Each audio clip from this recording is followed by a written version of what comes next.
The entire village was enveloped in a blazing fire, everything seemed to have burned down. The little boy could not get out from under the rubble. He looked after his family, begging his dad, mom and little sister not to leave him here, but they moved away from him as if they hadn't heard. He continued to tearfully ask his parents to return, saying that he did not want to die. They continued to head in the opposite direction from him. Suddenly, the broken structure began to shake, and the fire began to get closer to it. At that moment, he literally woke up covered in sweat, realizing that it was a dream. He exhaled with relief, after which he began to look around, wiping away his tears, and finally making sure that he was not in danger. He noticed that the same dream had been tormenting him for quite some time. At this time, his teacher came down to him, literally appearing out of nowhere. The master noticed that 16 years had already passed since he pulled him out from under the rubble due to an earthquake. And he, in turn, cannot forget this. The guy said that he understands how important it is to concentrate on cultivation. In order to ultimately become immortal, the master replied that he needed to face the situation face to face, since he could not let it go. He called on the guy to go down the mountain and cut all the threads connecting him with the outside world. Assuming that this path would be the right one for him, I gave him a letter with a train ticket. Thus, our hero returned to his old world, and was already looking forward to meeting his family. He entered the compartment with a duffel bag and checked his seat against his ticket, but someone had already taken it. Thinking that he had made a mistake, he checked the ticket and seats again, and it turned out that the stranger was sitting in the wrong place. His compartment neighbor was a young girl, whom he began to carefully examine. After some time, they looked at each other. The girl did not understand why he was looking at her like that. For some time, they looked at each other in bewilderment. Such an incomprehensible situation got on her nerves. The guy looked at the ticket several times. Then she still asked him why he was behaving so strangely. In response, the guy showed his ticket. Having said that she was sitting in his 13th place, she immediately found her ticket, but the 14th place was indicated there. After which they sat down on their beds, and there was an awkward silence. Suddenly the girl wanted to meet him, introducing herself as Zhou Jiechi, saying that they were neighbors for the next 10 hours. He rather reluctantly replied that his name was Leng Fan. Jiechi was outraged that he did not pay attention to her appearance. After all, she considered herself a beauty. At that time Len drew attention to her face. And he reached closer to her as if he saw something incomprehensible. She was surprised. He removed her lock of hair with his hand and continued to peer. Jiechi asked what he was doing. Fan replied that her acupuncture point between her eyebrows had turned black, which was a sign of bad luck. What literally infuriated her, Zhou abruptly removed his hand and stated that meeting him was the worst thing that had happened to her. After some time, the unknown guy turned his attention to Jiechi. He smiled, realizing that the trip would not be as boring as expected. Meanwhile, deep night came, everyone on the train began to sleep. Jiechi also lay down in her place and slept soundly, not suspecting anything. However, an unknown guy appeared in the compartment and began to slowly approach her bed. Then he abruptly grabbed her face, thereby covering her mouth with his hand, saying that he will thank her and pay her 50,000 if she is obedient. Jiechi was shocked by what was happening and could not call for help. Zhou continued to watch as Fan slept peacefully on his bed. She mentally asked him to help her, although she understood that it was in vain. It seemed to Jiechi that this was the end. She began to cry, still trying to call for help. At a certain moment, she resigned herself and closed her tear-stained eyes. But at this time Fan woke up, telling her that she had extremely bad luck. Zhou opened her eyes wide in surprise. Leng suddenly jumped to his feet. After which, he hurried to kick the villain, which he, in turn, clearly did not expect. However, his bodyguard stood up for the bully in time, thereby repulsing his blow. Fearless Len stood opposite him, the guard shielding his patron. Noticing that his master is an ordinary person, and it's not fair to beat him with your 6th level. The bully, in turn, called on the bodyguard to quickly deal with the guy. As a result, he immediately took action and attacked Fan. Jiaji could only watch what was happening. He thought that Leng could not cope with him. However, the cold-blooded Fan absolutely calmly repulsed his fiery blow. After which, he began to use his super abilities. The bodyguard understood that he would not be able to easily defeat him. Fan blew on him, as a result of which he literally created a magical whirlwind, which carried the discouraged guard towards him. Len grabbed his head. Then he knocked him to the floor with ease. The bodyguard found himself in a helpless situation. Fan turned to the bully and said that this was too weak for his guard, and offered him two options to choose from. Either he will hit him just once, or he will strike 10 times. Without waiting for an answer from the scoundrel, Len himself chose to strike 10 times. He instantly struck the guard. He, in turn, could not resist his power in any way. Fan counted his blows. Len turned to the bully, who was no longer happy with his presence, and noticed that there were still 9 blows left. He begged not to beat him and wanted to solve everything with money, but our hero could no longer be stopped. The bully said that he was from the Lee clan, trying to intimidate Fan, and therefore he had no right to beat him. Len replied that his teacher said the opposite, and absolutely anything can be beaten. Zhou asked Fan not to hit him anymore, because he could die. He asked if she was going to call. Jiechi asked who she should call. Len replied that he needed to call the police so that they would not be falsely accused, as his teacher said. A few minutes later, the police detained the scumbag and thanked Fan for his assistance, saying that he was facing prison. After which, he lay down on the bed and said that the blackness on her acupuncture point had dissipated and she could sleep peacefully. Jiechi thanked him, then shyly asked Leng to help her change her clothes. He reluctantly got out of bed, not understanding why girls had such problems changing clothes. Fan held a sheet for her while she looked for something to change into. He hurried her in every possible way. Zhou stated that she would not wear things that were touched by that pervert. He said that while no one was there, she could calmly change clothes. Jiechi said that she had nothing to wear because she had no extra clothes, adding that she was used to flying by plane, and therefore asked to wear his clothes. At that moment, she slipped, and thereby dragged behind her the sheet that Fan was holding. As a result, Len was pulled along with her. He did not understand what happened. Fan literally collapsed on Zhou, covering her with a sheet. Everything happened very quickly. Jiechi herself didn't understand how they ended up in such an awkward position. Len said that he could lend her clothes and return them, since he only has 2 pairs. After a certain time, the train arrived at its destination. They hurried to the exit. Zhou was afraid to imagine what they would think of her in such clothes. She asked where Fan got such a robe. Jiechi wanted the driver to come pick them up as soon as possible, mentally urging him on. Soon a beautiful silver car appeared and stopped in front of them.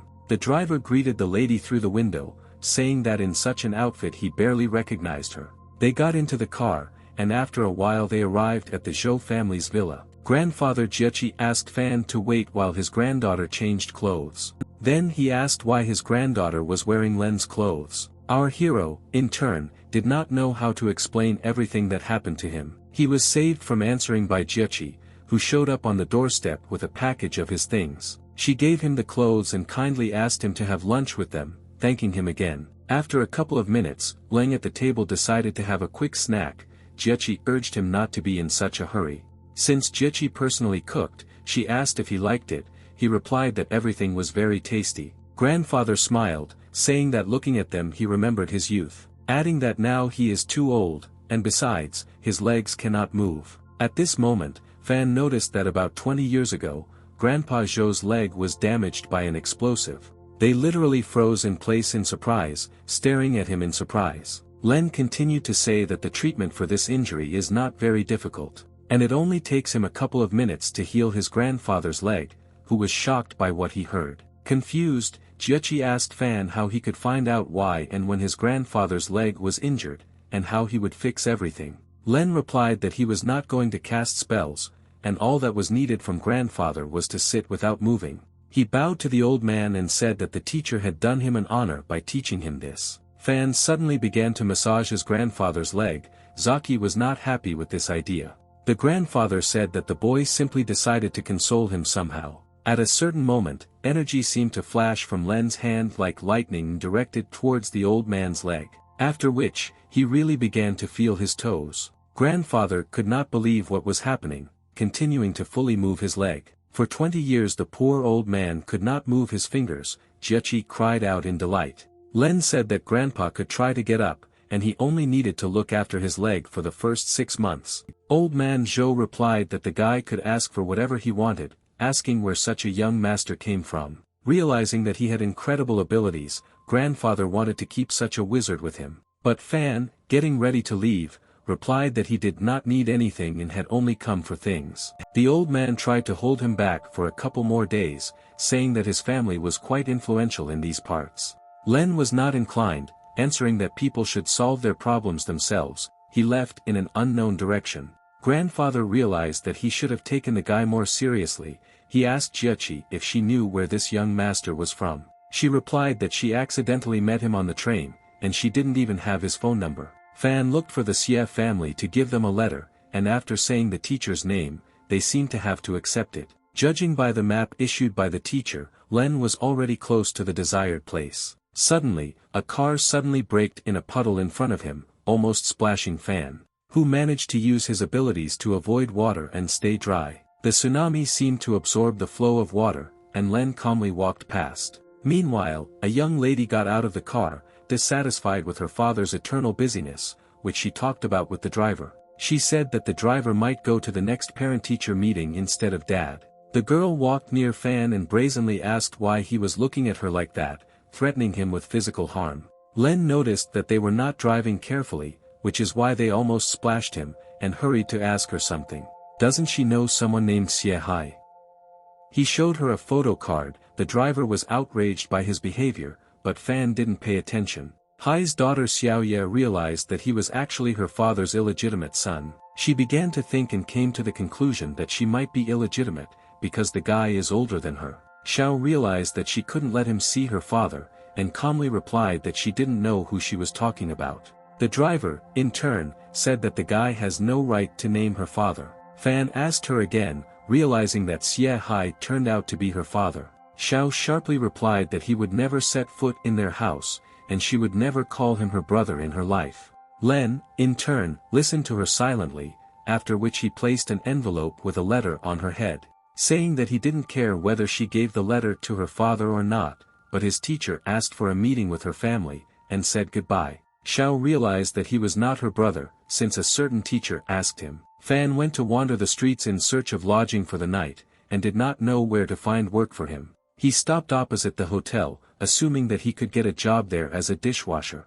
At that moment, he was literally enveloped in smoke resulting from the sudden stop of the car. A young girl in an evening dress came out of the back door of the car. It was the rising movie star Li Yuan, who was surrounded by a crowd of fans. They shouted her name, begged her to marry, and other fanatical nonsense. Lon was sincerely curious about who she was, since she was so popular. He began to look more closely, and suddenly it dawned on him, it was his older sister. Fan began to remember her small and smiling when she was a child. She always said that she would be together with her brother, and nothing would separate them. Lon became extremely curious if she could remember him. He walked towards her. Pushing people aside, he shouted out to her in the crowd, trying to stop her. Yuan turned around in surprise and asked what was the matter and who he was. Fan asked her to take a closer look at him, asking if she recognized him. She replied that she did not know him, and they had not met before. Len stood his ground. He asked her to take a good look,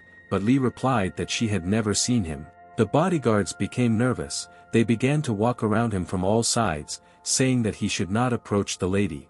They instantly tackled him to the ground, telling him to calm down and stop bothering the celebrity. Fan sadly realized that she still could not recognize him. Meanwhile, Yuan headed to the hotel. Using his skills, Len easily got rid of the guards.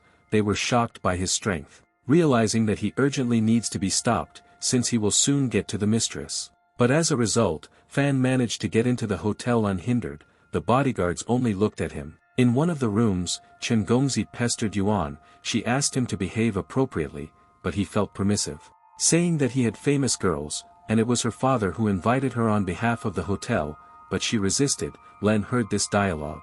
Chen pulled Li by the hand. She continued to resist and asked him to leave her alone. The guards behind the door knew that if they didn't help her they would be fired, but if they intervened they might have to leave town. Gongzi insisted on her obedience, saying that no one could help her. At that moment, our hero flew through the window and struck him, calling him a scumbag. Yuan was in shock. Chen flew to the end of the room. He didn't understand where this guy had come from. Yuan recognized him as the young man who ran up to her on the street. She tried to talk to him, but at that moment Gongzi's bodyguards arrived. Chen said that this actress was finished if he was going to leave without resolving the issue. Frightened Li stood silently on the sidelines. Len understood that there was no one to help her. He rushed towards Gongzi with lightning speed and kicked him in the head. The guards pointed pistols at him, saying that he was trying in vain. However, with the same ease, Fan broke the barrel of the gun with his bare hands. The bodyguards were horrified by such incredible strength,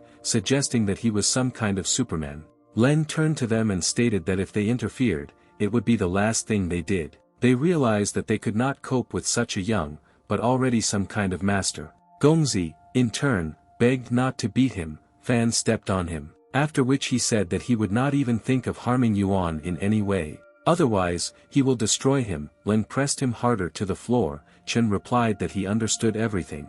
He lay covered in blood and looked extremely helpless at that moment. The guards stood aside just as fearfully. To make Gongzi understand better, Len delivered a strong blow, making a hole in the floor. Then he released the young master, whom the guards hurried to get to his feet. Yuan thanked Fan and asked what his name was, suggesting that they might be studying at school together. Initially he remained silent, but then turned to her and spoke. In fact, he just made a mistake, and there is no need to thank him. But Li noticed that his eyes said the opposite, as if there was sadness lurking in them. Meanwhile, at Xie Hai's house, Zhao's father asked where the master's disciple was going, saying that the handwriting really belonged to the immortal teacher.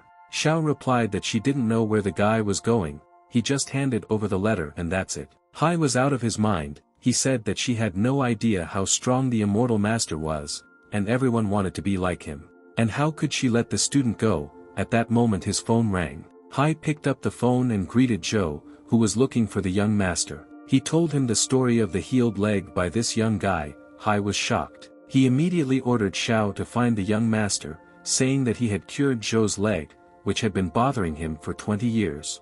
And so that she would not return home without this young master, which Xiaoye was extremely surprised by. An angry Xiao walked out the door. At such moments she doubted her family connection with him. Moreover, Rongqing City was huge, and Xiaoye had no idea where to look for this young disciple. Since he had a bag of things with him, she assumed that he might be at the construction site. She also called the Zhou family to help search for him, or rather, she wanted all the work done for her. Jieqi began actively looking for the young guy, wandering around construction sites. Meanwhile, Fan was carrying bricks at a construction site and suddenly sneezed while walking. A colleague asked if he had a cold. Len answered in the negative, adding that someone mentioned him, that's why he sneezed. The partner noticed that with such talent you need to predict, and not carry bricks. Fan replied that it was harmful to health. He asked him to stop talking about it, since he didn't understand anything, adding that he had a date tonight. And Len may not be waiting for him in the dorm. He noticed that his acupuncture point had turned black. The guy met a girl in the park late in the evening. He asked how long she had been waiting for him. She smiled and replied that it was long enough to get bored. At this time, Jieqi passed by the house where Fan lived, and he noticed her. Suddenly she heard strange sounds in the direction of the forest. Scared, Jieqi wanted to leave this place. However, the sounds did not stop.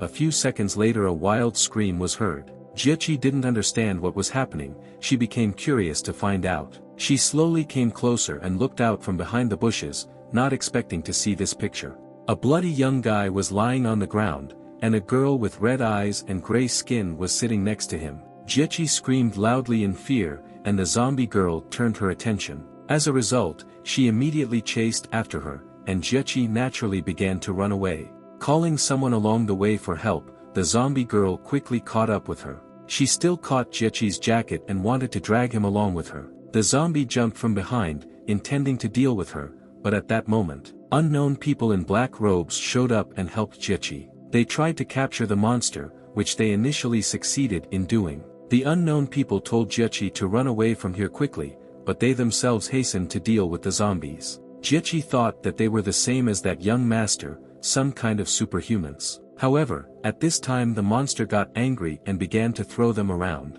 What the unknown people clearly did not expect, and could not resist the power of the monster. It dealt the strongest and sharpest blows to the so-called defenders. Jieqi realized that they were no match for this monster, and began to run away again. The zombie rushed after her again, its terrible red eyes looking at her. Jieqi could not move from fear. She began to cry, realizing that she could not escape. At that moment, Fan appeared, who in turn hit the zombie. And he covered the frightened Jieqi with himself. He was literally shrouded in magical flames. The zombie lay unconscious to the side. Fan came over to calm Jieqi. He asked what she was doing at the construction site so late. She didn't say a word in response, just sobbing nervously on his shoulder. Jiechi asked why he was so late, because she almost died from fear. And she rushed to hug him. Len noticed that a pleasant aroma emanated from her. People from an unknown organization in robes noticed that the zombie's body was made of steel, realizing how powerful the young guy's blow was.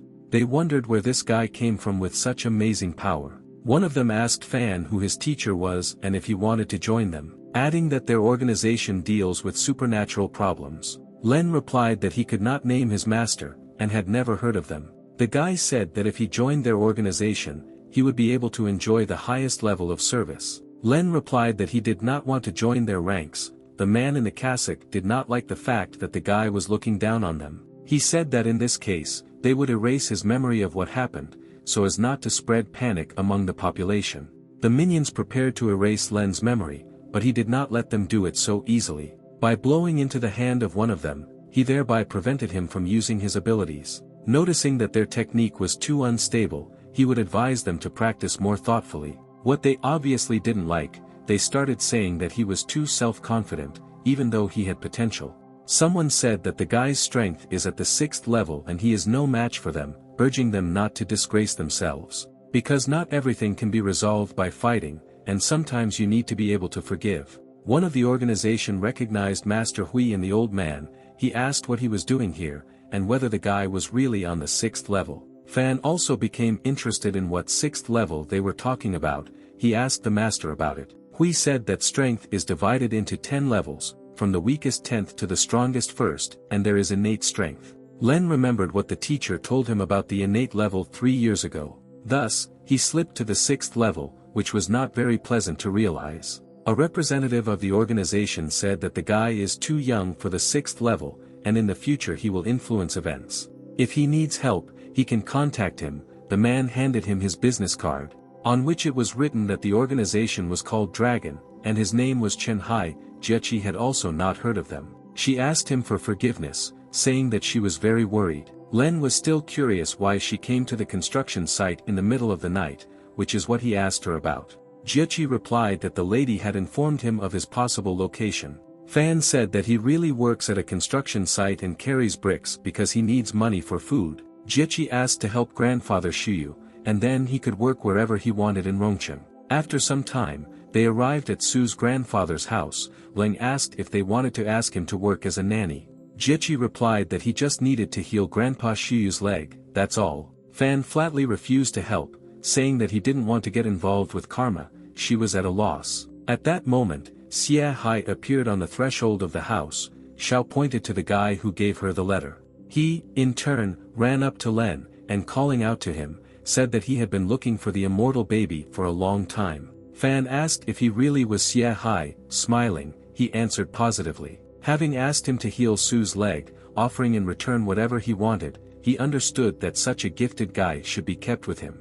Without hesitation, Fan agreed to help him, especially since Xiao handed over the letter. A few moments later, they all found themselves in the house where grandfather Su was waiting for them. He asked if this was the young man that everyone was talking about. Ling Fan. Our hero replied that it was he, after which he asked to extend his leg for healing. Su noticed that he had little patience and little time, so he threatened him, saying that if he doesn't heal his leg, then Su will break Fan's leg in return. Jiechi asked her grandfather not to talk like that, because the guy might refuse to help. Len replied that he would not be able to break his leg, since his teacher broke them, adding that his leg has been damaged for about 20 years, and it was even treated, which only made it worse by clogging his canals. He also endures pain to this day, throughout all 20 years. Grandfather Jiechi asked why Su had been silent all this time, and he, in turn, asked how the guy knew about this. Fan replied that it doesn't matter how he found out, the main thing is to cure his leg.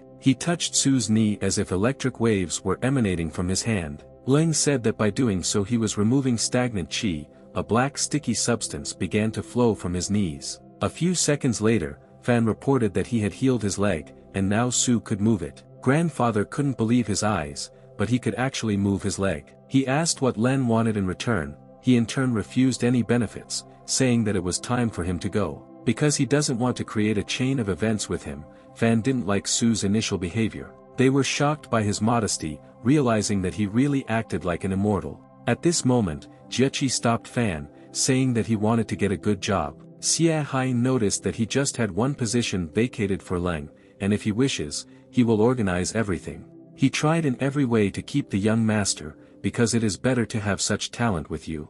Suddenly Fan looked at his sister, who was being shown on TV at that moment. He said that he would stay, because he could not help but meet with his sister. Jiechi noticed how he was staring at the screen and said that he could not communicate with her so easily, because she was from Jinlin. Fan thought for a while, after which he decided to ask Jiechi. He turned to her and asked if it was really that difficult to raise another child. Jiechi smiled and replied that they would raise all the children in the country. Leng constantly asked strange questions. For a moment, he remembered that moment from his childhood when his parents and sister abandoned him. Jiechi noticed that his face became sad. She wanted to somehow console Fan. Because he helped her, which means she should repay him in kind. Jiechi came closer to him and gently grabbed his head, telling him not to be sad. They were getting closer to each other, while Len was trying to understand what was happening. At a certain moment, they collided heads, and out of surprise they did not understand what had happened. Fan asked why she did this, as if she intended to kill him. Jiechi claimed that he hit her. Offended, she turned away from him. Len looked at her in surprise. Xia Hai noticed that she was trying to lure him to her side. He could not allow this. After all, Fanya must seduce Xiao so that he becomes his son-in-law, but she was not interested in this. Hai asked her to sit next to Lan, but she flatly refused to do so. Xia said if she marries him, she will never need anything. Xiao replied that if he allows early relationships, then she has other guys in mind. The father ordered her to be silent. At that moment Fan turned to him. Xia Hai decided to listen to the immortal baby with pleasure. Len asked if food and housing were included in the work. Hai replied that naturally everything was included, because he wanted him to live in his house, and then something would happen to Xiao. Jiechi invited him to live with her, but he refused, saying that living in a woman's house was, in the teacher's opinion, wrong. She noticed that she liked the image of his teacher less and less. Meanwhile, it was late at night and Fan was settling into Xia Hai's house. Xia said that Len's room is already ready, and when he dries his hair, he can go and rest. Fan went to the door to his room and asked again. Hai smiled and answered positively, after which he hurried to go to his room, where his wife was waiting for him. Hai asked her to give her beautiful lingerie to her daughter when she came out of the bath. Baijuan's wife replied that he was prematurely planning to sell their daughter. Xie refused and said that he only wanted to provide a good life and not sell him. His wife convinced him to verify the guy's identity, in connection with which it was necessary to call his father, who was familiar with the honorable immortal master. Xie realized that she was right. Xiao had to tell her to go to sleep in another room, while Hai thought about calling his father. Meanwhile, Fan noticed that the bedroom prepared for him was strange, as children's toys were scattered everywhere. Suddenly he heard something incomprehensible. Looking around he noticed there was a zombie outside the window who was trying to get into his room. Fan thought that he had come to take revenge on him for Jiechi. At that moment the dead man jumped out the window. Having thereby broken the glass, Len immediately headed towards him. Hai asked through the doors if the student was okay. Fan replied that everything was fine, saying that it was a certain cockroach that was preventing him from sleeping. Xia urged him to go to bed, and in the morning they would go to work. Len calmly snapped the zombie's neck and calmly answered Uncle Kai. Xia returned to the bedroom to his wife and said that he called his father. Baijun noticed that he was more caring than Hai. At this time, Xiaoye came out of the bath wearing a towel. She couldn't figure out where everyone was. Standing at the door to her room, she remembered the name of the young guy. Then Xiao opened the door and saw Fan burning someone's body with magic. She closed the doors abruptly, assuming that she must have imagined it. Opening the door again, she found Lan hugging her stuffed toy. Xiao hurried to find out how he ended up in her room. Leng replied that Hai gave him this room for the night. She said that this was impossible, since this was her bedroom, accusing Anya of lying.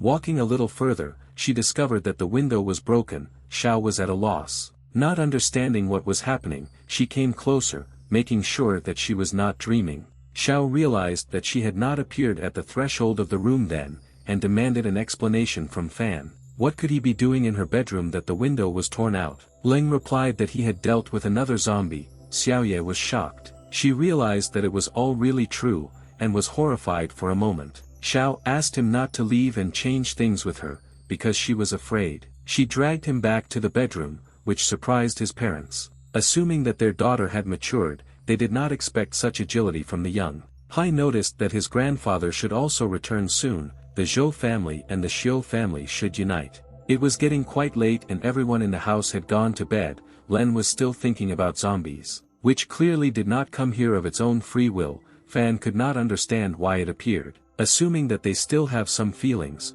because it asked the girl to pay with her life for life. The next morning, Xia and Len went to work, driving around the city. Fan watched from the window. Hai stopped near the building and said that he had a job for him in the men's advertising department, adding that drinking tea every day in the office is not that difficult. Len thanked Hai, saying that the main thing is housing and food, then he will make every effort in his work. Xia smiled and thought that he would definitely have to work hard in this area. Fan got out of the car and headed to the office. Along the way, employees paid attention to him, not understanding who he was. He went into the advertising department. The others continued to discuss who he might turn out to be, assuming that he came on business. Fan approached the girl at the reception and asked about the work. Saying that Uncle Xie Hai told him to come here, she asked if he was sure. Because there were only girls in this department, at that time a girl appeared in the corridor. She introduced herself as Ai Yuan, a PR manager. The head told her about his arrival.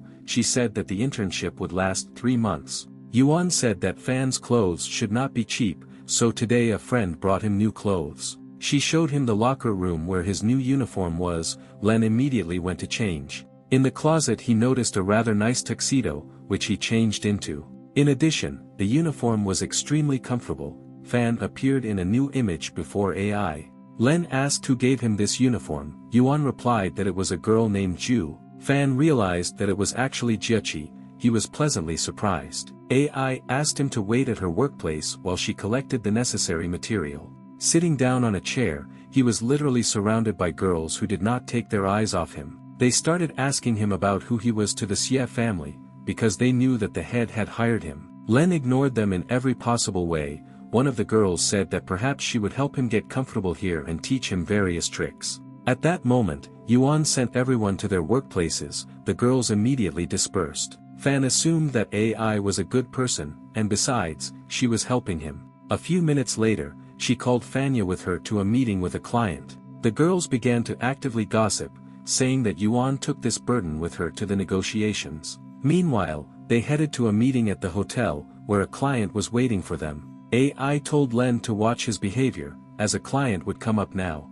At this time, an unknown plump man came out to them and greeted them. Yuan also greeted the head of Tian and thanked him for his time. Head Tian noticed that her hands were very soft and silky. She laughed artificially, saying that he was still the same joker as always. She asked if he had come alone. He replied that one person was enough. Besides, they discussed everything, and all that remained was the consent of the PR manager. Yuan did not understand what kind of consent was being discussed, and said that all that was missing was his signature in the contract. Head Tian began to hint to her, saying that if she agreed, there would be a signature. At this moment, Fan threw a chopstick at Tian, hitting his hand, with which he was reaching for AI. Head Tian instantly removed his hand, not understanding what was happening. Len asked for forgiveness, saying that the wand flew out of his hands, which made Yuan laugh. Tian demanded that this guy be kicked out the door, otherwise there would be no conversation about signing the contract.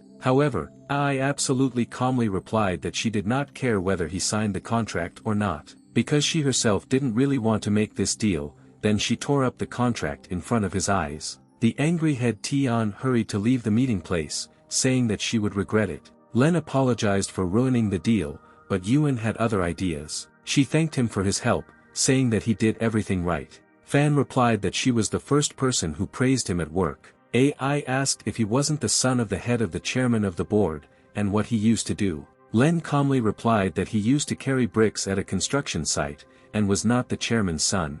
AI was shocked, because in the end they failed a multi-million-dollar deal, and also falsely believed that he was his son. Yuan poured tea and asked Lon if a billion-dollar deal really had to have bad consequences. He replied that next time she might agree to something else, but this is not right. Adding that she might have gotten to his mistress, Yuan abruptly interrupted, asking him to stop talking like that. But the problem was that she now needs to report to the director and say that she failed the deal. Len tried to calm her down, saying that everything would be okay. AI asked how he would sort everything out. Fan replied that he would take all the blame upon himself, and instead he would receive a reprimand from his superiors. Yuan didn't know what to say to Lan's decision, because she still failed the meeting. After some time, they were already standing in Xie Hai's office, AI asking for forgiveness for the broken deal. He was extremely upset, because he and Thian who had been working on this project for 6 months, and she ruined everything in one lunch. He was also told how the head of Tian was beaten. Len admitted that he hit him.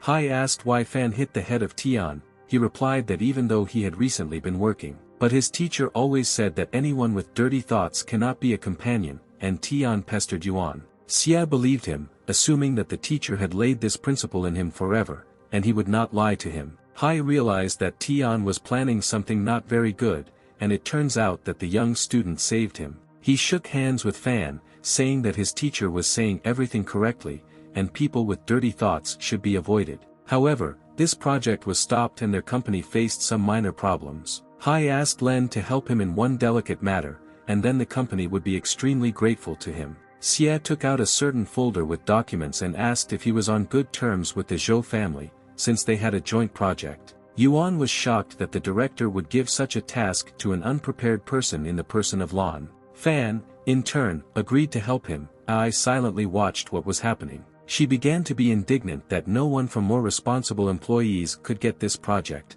but he succeeded. Yuan asked our hero if he understood how important this matter was. He replied that he understood everything, after which he asked what exactly he needed to do. AI said he should transfer the matter to the responsible person. He hurried her to go with him to the corporation, to meet with the Zhu family. She noticed that they could not go without an invitation.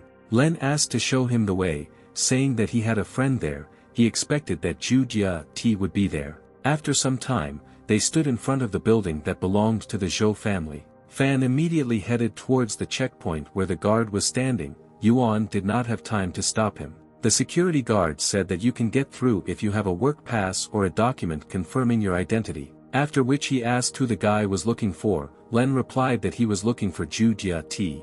The guard said that the head of Zhu does not accept outsiders, and asked him to leave. At that moment, Yuan came up from behind and began to say that he had chosen the wrong path. She tried to lead him away. Meanwhile, a black car stopped at the entrance, and Jiechi got out. She asked Len what he was doing here and why he came to her. AI was extremely surprised that they actually knew each other. After a short period of time, they entered the office and went up to her office, where she was thinking about cooperation with Xie Hai, saying that there was a small problem. Yuan understood that everything could not have worked out so well. Lin asked what problem we were talking about. Zhou said that Fan must go to work for her. AI was surprised. Len refused the position offered to him without hesitation. Yuan did not understand how this guy was throwing around such options. He hurried to take the contract, but Jiechi said that she was joking and took the contract back. Yuan, meanwhile, watched what was happening, barely containing her emotions. Jia Ti said that she would sign the contract if he spent the whole day with her today, noting that his clothes were cheap. She said that she would give him another one. Len agreed. I assumed that he was still the son of some influential person. Zhou signed the contract and said that they would discuss the details with her assistant. Yuan thanked her. Fan didn't understand why AI was so happy. Jiechi replied that their company was too small, and if not for Fan, the contract would not have been signed, but now she will be considered a hero in her company. While Len was thinking, Zhu looked at him and asked if he really thought about all this. Jiechi asked to accompany her and go shopping with her. She led him through the entire office, the employees paying attention to them. Some were extremely outraged by the presence of this guy, while another considered himself more handsome and suitable for the head of Zhu. The others laughed at his high self-esteem, showing with all their appearance that he was not so handsome anymore. After a certain time, they walked through the shopping center together. Len asked why everyone bows their heads in front of her. Is she really such a great person? Jiechi explained that she was welcome because she spends more money at one time than they earn in a month. Noticing the jacket, Zhu told him it would be just right. Len replied that he liked Taoist attire. She still insisted on having her way and asked to let him try on this sweater. Fan liked the jacket, but the price of 20,000 confused him. He asked if it was made of snake skin. Jiechi liked how Len had transformed, she couldn't stop looking at him. The saleswoman replied that this was a limited edition item, from a French master. Len noted that in this case it was a regular product, which is clearly overpriced, especially since the teacher said that luxury is not suitable for a hermit. Jiechi stated that she wanted to pay for the purchase with her card, which the merchant was only happy about. Fan said since she wants to pay taxes, he will not take off this thing. At this moment, Pansy Li Yuan approached with security. He greeted Jiechi and said that her mother had agreed to their communication.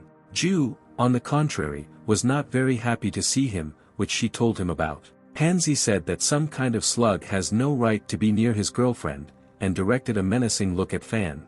Len replied that his arrogance will not lead to anything good, and he does not want a sad outcome in this situation. In turn, Pansy said that Fan was talking complete nonsense, and provoked him in every possible way, after which he offered him 20,000 so that Leng would no longer be in Dia Ti's company, and immediately left. Fan replied that Zhou gave him an item worth 20,000, and now he is giving him the same amount so that Leng will leave, hinting that one of them was a fool, which made Jiechi laugh and extremely outraged Pansy Li Yuan. He called on the guards to immediately deal with Fan and throw him out of the second floor. The bodyguards immediately attacked Len, saying that they also needed money. One of them reached out with his hand, but Fan, using his abilities, easily dealt with him. The second suffered the same fate. After a showdown with the guards, our hero headed to Pansy, whom he took by the jacket and dragged along with him. He was scared in turn. Fan held him at the height of the second floor, saying that he himself would not mind experiencing the feeling of flying. Pansy begged to be left alive and dragged to the second floor, saying that he had made a mistake and was apologizing. At that moment, he even wet himself from fear, which was noticed by Fan, who decided to still feel sorry for him. He threw it onto the landing. Pansy was literally angry, but could not do anything. Fan noticed that there is no need to be so aggressive, and next time he will avoid such a result. Pansy replied that he would deal with him again, if the opportunity arises another time. Jiechi said that he really has a special way of dealing with bad people. Leng smiled back. She asked if Fan knew who it was just now, because it was his sister's brother. Li Yang and the heir of the Jin family Ling Li. Leng thought about his sister. For a while he was immersed in his memories. Jiechi noticed that he became sad. She didn't know how to console him, and thought about how to make him distracted. Jia Ti approached him and, taking his hand, invited him to go somewhere to eat. They walked through the streets. Zhou asked what his rank was since he was so strong. Len replied that he was told the 6th level. Adding that she was there too, Jiechi said. At that moment she was scared, and therefore did not pay attention to the conversations. Her grandfather said that a person with the 6th rank could challenge even a master. Fan felt his power. Ju noticed that in a relationship with a girl, it makes no sense what kind of power he has, because she is not delighted with it. At that moment, she felt that she had said something thoughtlessly. Realizing that this looked like flirtation from the outside, Jiechi abruptly fell silent. Fan noticed that she was blushing. He asked if it was because of her medications. Ju said that ordinary people don't worry so much about temperature. Len replied that he was not an ordinary person, adding how much he wanted to return to his mountains. Jiechi asked if there were no other desires in a person's life other than to protect world peace. Fan asked what her desires were in this life. Jia Ti thought for a while. Realizing that she was just following in the footsteps of her grandfather, she took over the management of the family business. Jiechi replied that she also did not know about her desires. She was burdened by this question. Len took Ju gently by the head and said that he understood her, because instead of desires there was only emptiness inside. Out of surprise, she moved away from him, asking if he really was experiencing this too. Fan replied that he was lying, and asked what they would eat. Even though he is a follower of Taoism, he still does not consider lobster to be meat. Meanwhile, at Li Yuan's concert, fans went crazy for her, sending love phrases towards her. She, in turn, was very glad to have such support from people, but did not understand where she got such soil from. After the performance, she shouted to everyone that she loved them, and they would definitely meet again. This literally set in motion a couple of guys who began arguing among themselves about who she addressed these words to. At that time, she went into the dressing room, where Pansy's brother was waiting for her. He asked her to let him call. Li Yuan saw him in this state and asked who dared to run into him, because their family is well known. He told a story about how he was having dinner with his fiancée and someone threw him from the second floor, for no reason. The guards also could not help him. At that moment Uncle Zo approached them. He asked to go with him and deal with the guy. She noticed that his superpowers could be brought to the security department if he thoughtlessly showed everyone his strength. Pansy was only glad of his uncle's company. Zo said that no one has the right to bother his family, so he will sort it out. Li Yuan didn't understand why they had such a bad temper, but if anything happened, they would compensate for the losses. Meanwhile, in the restaurant, Leng was actively clearing food from the table. Jiechi asked why he always eats so quickly. Fan replied that there was a strange wild animal in the mountains that could take away the food at any moment. At that moment, the restless Pansy approached them and wished them bon appetit in a sarcastic manner, after which he could not resist and fell from his chair with a roar. The guards lifted him up. Pansy said that this arrogant person had no right to eat noodles in peace in his presence. Len noticed that he needed to change his pants first, and then come and sort it out. This only infuriated Pansy, who immediately called Uncle Zo for help. He, in turn, urged Fan not to be so arrogant and tried to stab him from behind. Jiechi screamed that she shouldn't do this, but the mechanism had already been launched, so to speak. Len managed to grab his hand with chopsticks, and while holding it, he asked why he wanted to kill him. Uncle Zo remained silent. Fan knocked him down on the table, then came closer to him. Len said that in this case, he will show him what this behavior leads to. A few hours later, Li Yuan went to the hospital by car to find out what happened. Arriving at the hospital, Yuan immediately went to Uncle Zo's room, where Pansy was also located. She went inside and asked what happened. Li Yuan asked who dared to do this to Uncle Zo. She came closer to him. Zo replied that she shouldn't interfere because that guy was too strong. Yuan understood that no one could hurt her uncle without paying for it with their blood. Pansy said that this guy was together with Zhu Jiati. She also bought him clothes. Yuan was furious with the Zhou family's actions. She wanted to remind them of their social status. She immediately called Jiechi, who in turn pretended not to know the reason for the call, asking what happened. Yuan threatened her with violence, or to give her their henchman who did this to her uncle. Meanwhile, Lin Fan had already returned to the Xie family, where Xiao met him. She said that her grandfather returned today. Xiao noticed that Leng bought himself new clothes. At this time, her grandfather showed up. He greeted the little hermit, saying that he had finally met him, and he rushed into his arms, which Fan was not happy about.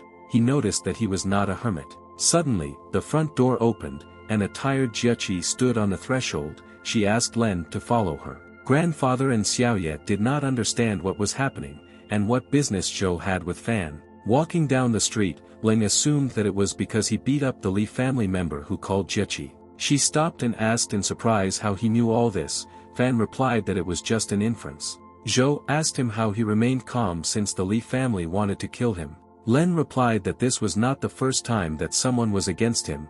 He understood that nothing good would come of it. Jiechi thought while looking at him, it seemed as if the whole world was against Fan, and all the people rejected him. She was silent for several seconds, after which she finally spoke. He can always count on her help, and no matter what happens, she will always be with him. Leng picked up the chicken and asked Jiechi to help him kill it. She was shocked, and she asked to immediately remove the chicken from her. Fan noticed that she could not help him kill it. He said that you shouldn't help him, and it's extremely stupid to be near him, because if a real fight breaks out, he will also have to defend her, and this is quite troublesome. At the National Security Agency, an employee discovered two members of the Li family possessing unusual powers. Yang Long said on the phone that they had already arrived in Chengdu. Li Bai walked next to him. Entering the alley, she noticed that from here they could go straight to the Zhu family. Luan took her in his arms and began to jump on the roofs of buildings, covering long distances in a matter of seconds. He wondered whether it was necessary to force money out of the girl, or to behave more restrained. Li Bai asked him to be silent for a little while, saying that sometimes a lady wants to be capricious. After a short period of time, they successfully reached the Zhu family's house, where they unceremoniously broke through the wall and stood before Grandpa Zhao. They demanded that the guy who beat their nephew be handed over to them, otherwise the consequences would be irreversible. Len felt that there was someone in Zhu's house. He decided to speed things up. He picked up Jiechi. She objected, saying that they should take a taxi. Fan noticed that this was reasonable, because the teacher said that you should not attract too much attention to yourself and be modest. They arrived at Joe's house and got out of the taxi. The driver asked them to rate the trip 5 stars. Len said that he felt like he would soon meet some pretty familiar people. As they approached the house, they heard screams in the house. Someone was threatening Grandpa Zhao. Luan demanded that the guy be given to them, but the old man said that even if he was killed, he would not give him up. Yang hurried to beat his grandfather. At that moment Jiechi and Leng showed up. She screamed not to touch him. Fan stood up for the old man, standing in front of Long. He immediately used his abilities, saying that beating the old man would not achieve anything. Yang backed away towards Li Bai in surprise. Fan was extremely determined. Old man Zhu said that he shouldn't have come here because they wouldn't touch him. Len convinced him otherwise. Having said that they could have deprived him of his head, the grandfather was dumbfounded by this statement. Fan asked Jiechi to take the old man somewhere while he dealt with the uninvited guests. Zhu asked him to be careful. Len assured her that everything would be fine, and if something happened, he would be able to escape. Li Bai replied that he would not be able to escape, but no one was going to kill him yet. Ian understood that he had a certain strength, but he believed that he could still cope with him, especially since he could not disgrace himself. At this moment, Li Yuan arrived at Zhou's house and hurried inside. She asked who dared to injure her relative and for what reason. Li Bai, pointing at the young guy, said that he beat Uncle Zhou. Yuan was surprised, seeing our hero again. She didn't know what to say. Leng proudly stated that the people of the Li family deserved this kind of treatment. He was not pleased that his sister stood up for strangers. The teacher warned him about the crazy modern world. Yuan said that he should not have beaten his uncle to such a state, and it was also unnecessary to disgrace her brother like that. Li Bai did not want to talk to him. She demanded that Long beat the guy, not understanding why Yuan was messing around with him. Yang immediately began following Li Bai's instructions and used his abilities. Li Yuan tried to stop him, but everything happened very quickly. Len easily dealt with Leng, hitting him and throwing him aside. Li Bai was shocked by the strength of the young man, because Yang was at the 6th level, and he was defeated with one blow. Yuan was worried about Fan, but realizing that everything was fine with him, she calmed down, after which she realized that for some reason at that moment she was worried about the wrong person, because he had beaten Luna.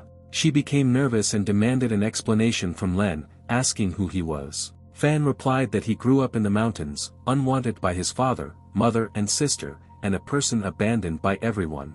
Li Bai stated that it was unforgivable because he hit her husband and insulted Li's family. She rushed towards Lin Fan using her skills. Leng was ready to fight. Yuan tried to stop her aunt, realizing that she was not his opponent, and she shouldn't act so impulsively. At that moment, an unknown monster appeared and began to emit a wild roar. Li Bai drew attention to him, not understanding what kind of monster it was and where it came from. It struck Li Bai hard, causing her to fly into the wall. People from the Dragon organization urged everyone to run away, because the monster was level 4.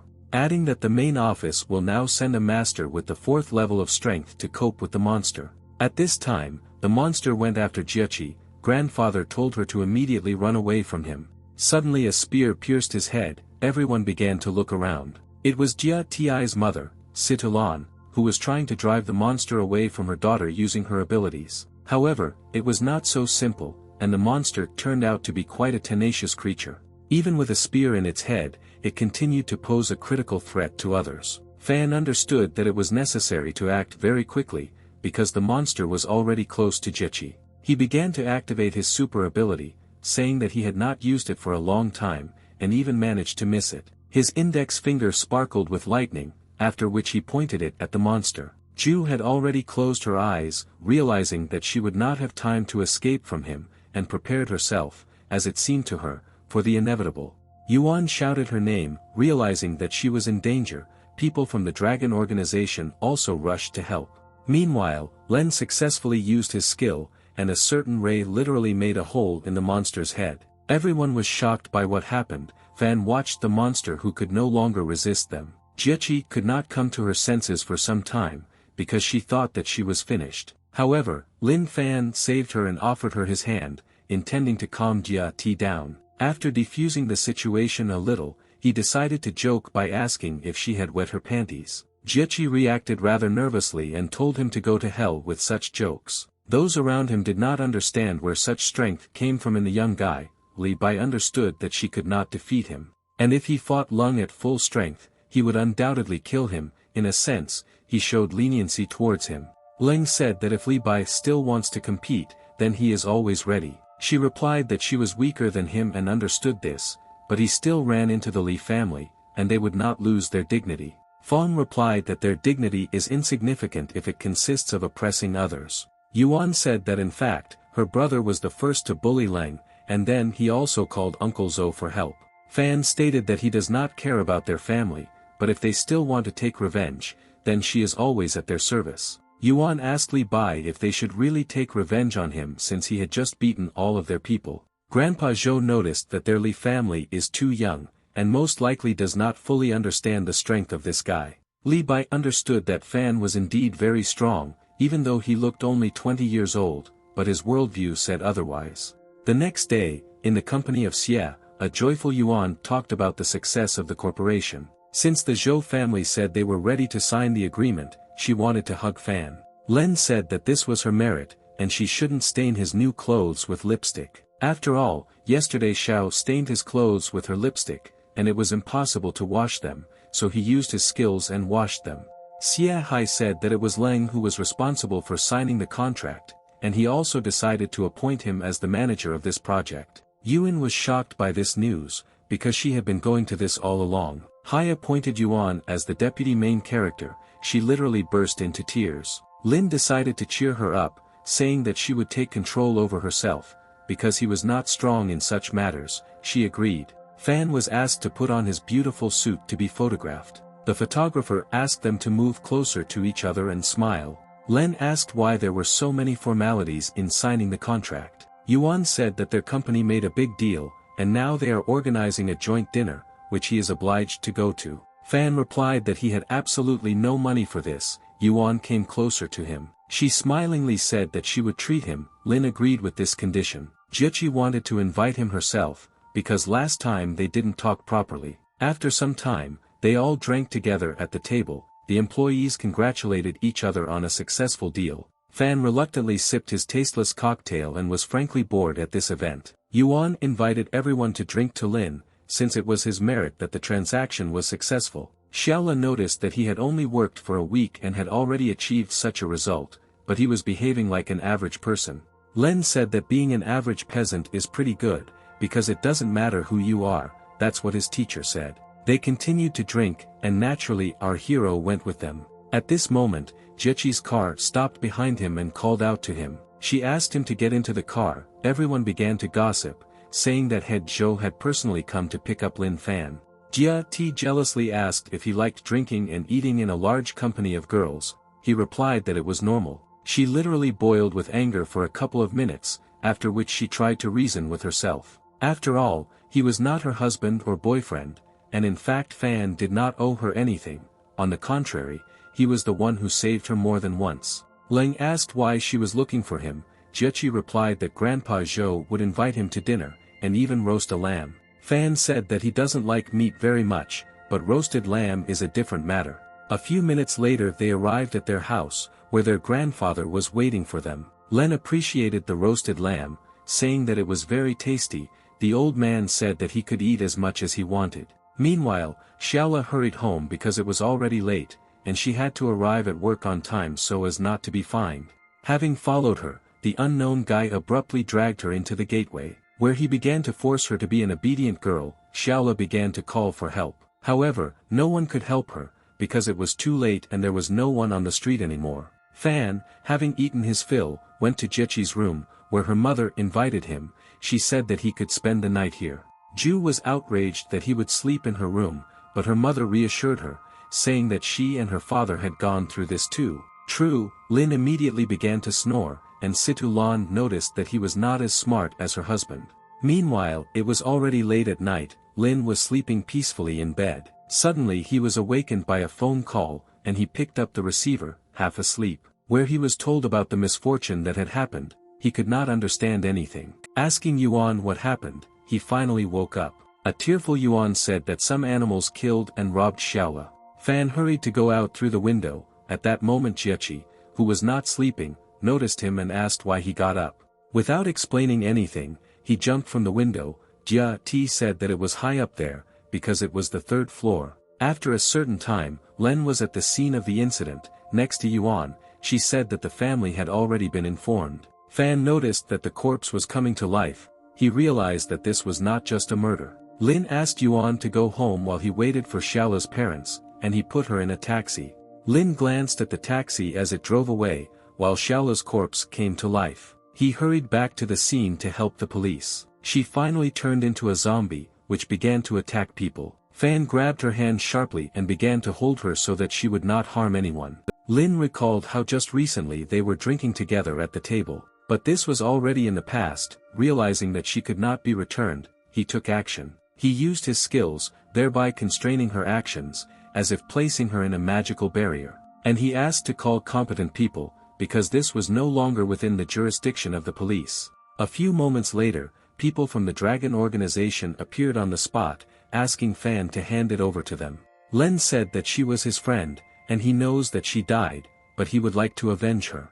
One of them asked if Fan wanted to help them in the investigation. He agreed. Xiaola found herself at the wrong time, in the wrong place, which was her destiny. She raised a glass to him, and Lang wanted to honor her memory. The old man asked Fan how he wanted to find the killer, since he was a carrier of the virus, and not an ordinary person. Our hero asked him if he knew the killer, or if he had any guesses. He replied that he did not know him, but the number of victims was growing, and they were almost sure that he was injecting them with the virus. In addition, it is likely that the killer is preparing the immortality pill in this way. The guy called out to the head of the organization, saying that he had found a video of 2 alleged killers. Having looked at it, one could notice that one of them had a certain sign on his head. Len said that he would kill them when he found them, without feeling a drop of pity. The head of the Dragon clan noticed that a civilian has no right to kill people. Another told him that this guy is not ordinary. The old man asked Fan to join their organization,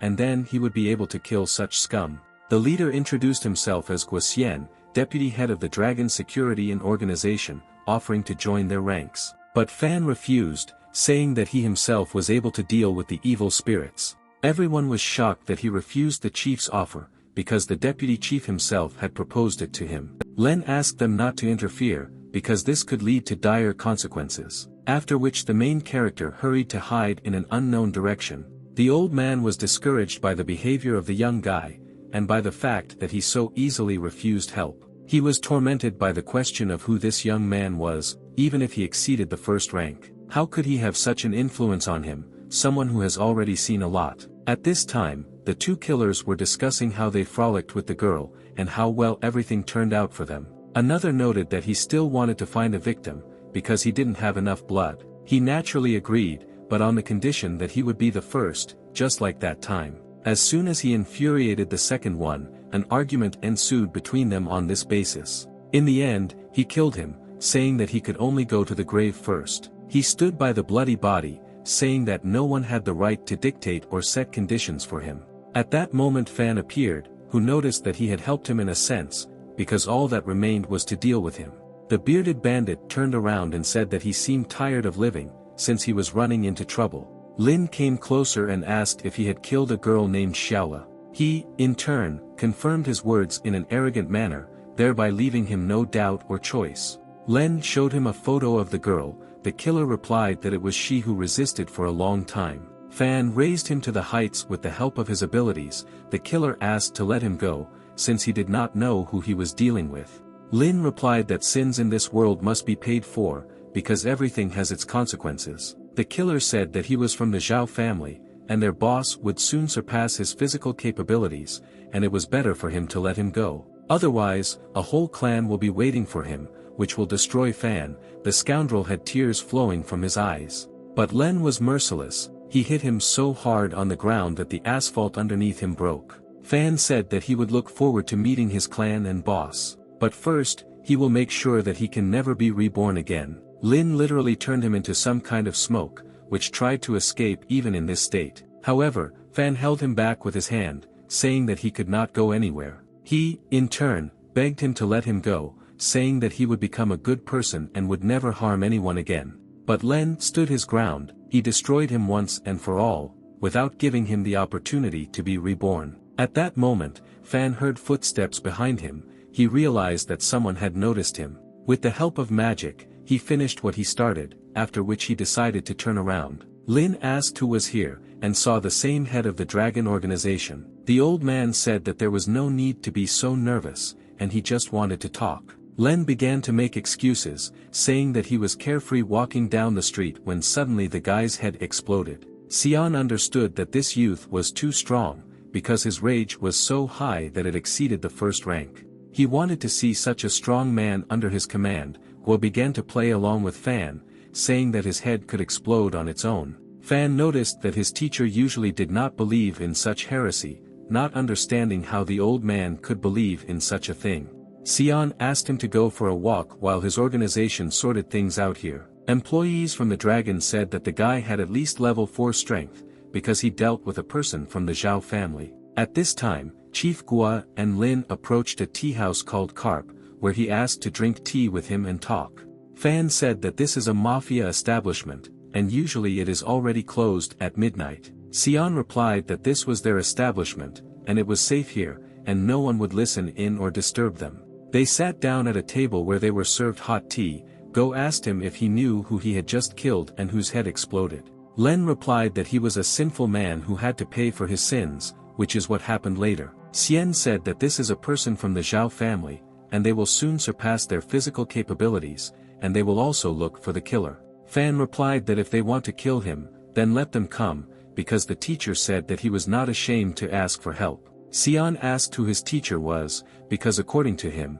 he was a very wise and strong person. Len replied that his teacher didn't fight much and said they just lived in the mountains together. Xian said that he really wants Fan to join their organization, where he will be an honorary elder, and then the Zhou family will not get him. Lin, having doubts, asked if this was all for profit. Guo replied that of course not. In addition to the rank of elder, he would help them remove the corpses of the Zhao family. In addition, he can take part in the conflict between the Zhao and Li families. Fan put a mug of tea on the table. After which, I asked him what kind of conflict we were talking about. He replied that there was enmity between them, and they were trying to kill each other, but since their strengths were approximately equal, they could not do this. At the moment, the boss of the Zhao family, Ji Tian, has surpassed the first rank and surpassed the physical ability. The boss's name is strange, but that's really his name, and besides, he ordered the destruction of the Li family in a month. And last night, the Zhao family had already begun to act, trying to finish off the Li family. Xian added that 325 people died in the massacre that night, and not even babies survived. Len noted that this was because of their bad actions, and perhaps they deserved this outcome. Guo asked Fan to intervene in this matter and stop the war, because their organization exists to protect and stabilize the world.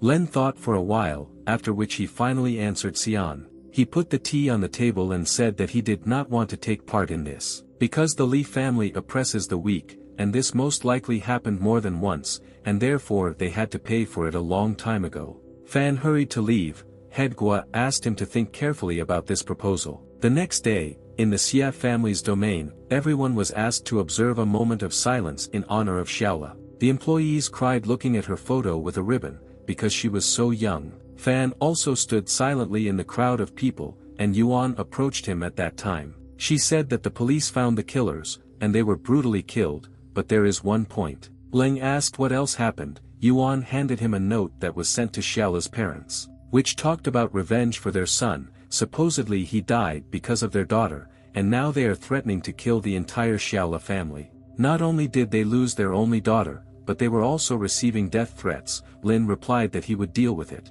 Yuan noticed that killers have superpowers, so it's better for him not to get involved in this matter. Len left in an unknown direction, saying that he has his own methods of dealing with such people. He was well aware that the world had never been fair, and an ordinary family did not deserve this. Fan definitely decided for himself that he would put an end to this evil once and for all, and would not mark time. Lin mentally apologized to his teacher if his student would ignore his teachings this time. The main character at a certain moment sparkled with magic. His eyes sparkled, as he began to use X-ray vision. After some time, people walked along the city streets suspecting nothing. Fan continued to look for intruders in the mountains. Suddenly he came across a certain forest. where he began to remotely explore his territory. After a short period of time he still found them. Unknown people in robes seemed to be hiding in the forest. Len instantly headed there. People from the dragon organization were wandering in the forest. One of them said that the Zhao family was hiding in these mountains, and they should be on guard. The head also told them that Fan refused to help, so they can only rely on themselves. At that moment, a strong wind blew, which carried them in different directions. A person from the organization noticed Lin Fan rushing past them. He hurried the others to immediately climb the mountains. They did not understand what was happening. After all, he just told them to be on alert, and now they need to run to the mountains. The leader of the Zhao family said that his son was killed because of that girl, but he raised so many girls to their feet.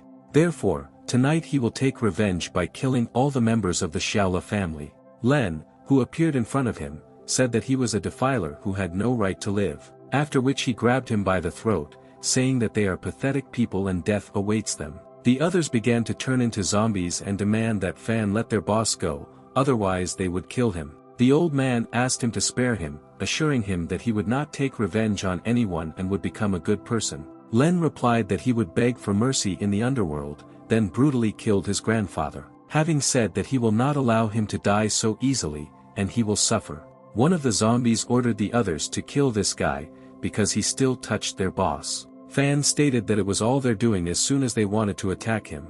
At that moment, people from the dragon organization showed up and ordered them not to move. Len held the crippled old man in his hand and said that he would take him for himself. The guy from the organization asked him not to get excited and give it to them. Fan asked him to call the head and say that he agreed to join their ranks as an elder, after which he left them, disappearing in an unknown direction. He in turn called Xian. He reported that Lin agreed to be their elder, but took a person from the Zhao family, who ordered not to interfere with him, and tell everyone in the organization that Lin Fan is recognized as the elder of their clan. Meanwhile, Len held the old man over the abyss. He asked if he remembered how many people he had killed. He replied that he had lost their number, and soon the boss would come for him to finish him off, then they would meet in hell. Fan said that he must pay for his deeds, and it will not be he who will kill him, but the earth. After which he let him go, thereby throwing the old man into the abyss. The student understands the idea of his teacher that absolutely everything in this world is cyclical.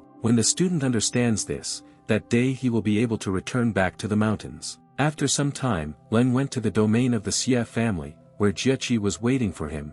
She asked where he had gone. Fan asked why she was looking for him.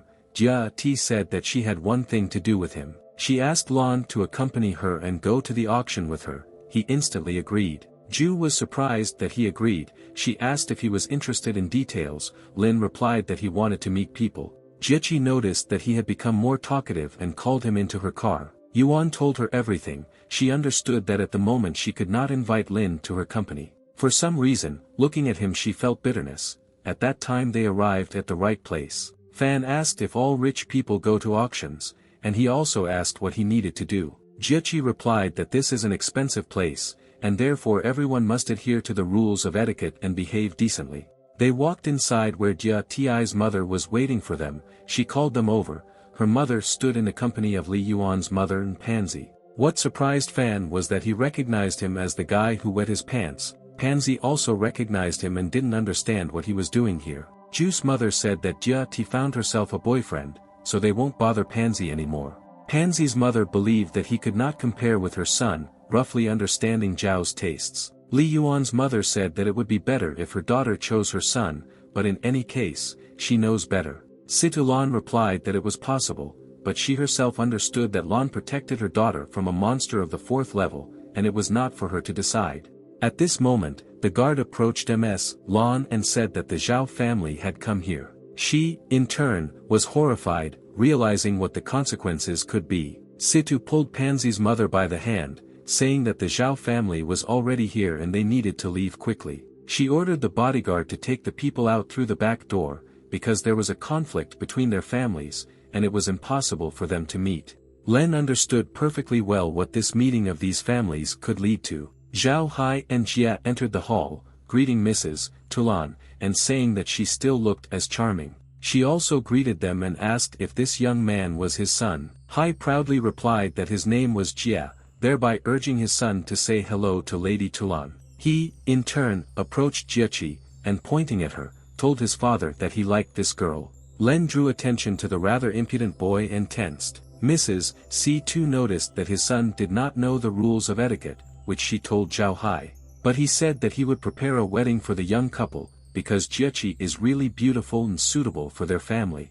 The lady stated that her daughter is not a thing, and no one has the right to dispose of her. Hai said that his boss is the strongest, and if she marries her daughter, she will bypass all the problems. Jia approached the frightened Jia T and, trying to grab her, told her to go home with him. At that moment, her mother stood up for her and threatened young Jia. Like a spoiled child, he turned to his father and said that he wanted to take a walk with this girl. Zhao Hai said that he was level 5, but she was only level 7, and if she didn't obey, there would be problems. The lady, in turn, understood perfectly well that all hope lay in Fan, although it would have been more profitable to actually marry her to Jia. Hai hurried her with an answer, saying that she was thinking too long, or she herself would not mind getting closer, which couldn't help but infuriate C2. She rushed towards him, actively using her abilities. But at that moment Len stopped her, saying that such dirt as this man was not worth her attention. Zhao asked who this young guy was who dared to say that about him. Fan came closer to him and said that most of all he hates such arrogant people. The teacher said, faced with such a situation, you can safely use force. Lin gave Hai a strong slap in the face. Zhao literally broke the floor with his head, everyone was stunned. A few moments later, Len safely threw him and his son out onto the street. People passing by did not understand what was happening. Fan came out to them. Mrs. Situlan noticed that the son-in-law was really strong. Jiechi asked not to call him son-in-law. Zhao Hai said that he would inform his boss, who would soon deal with Lin, and he also threatened C2 and Zhou. Our hero hastened to deal him another strong blow so that he would calm down. Noticing that bad words are also a sinful act, for which everyone will be punished, Jia Ti asked her mother to return home, because someone from the Zhao family might already be there and harm her grandfather. The lady asked Lan to take them home, realizing that not everyone in their family really has power. After some time at Zhou's house, the old man said that the Zhao family looked down on people, and he would call Grandpa Xiu right away.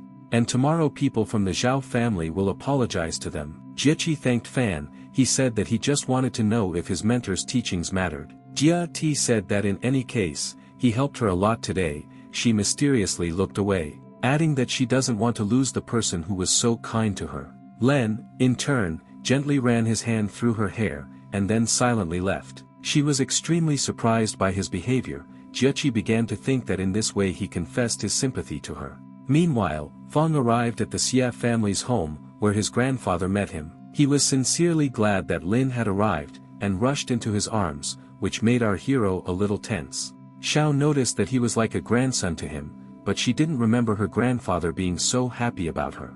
Len asked him if he knew about superpowers. The old man replied that from the moment he met his teacher, he learned about them. Moreover, he knows several families with such powers. Fan said that in this case he knows how to obtain them.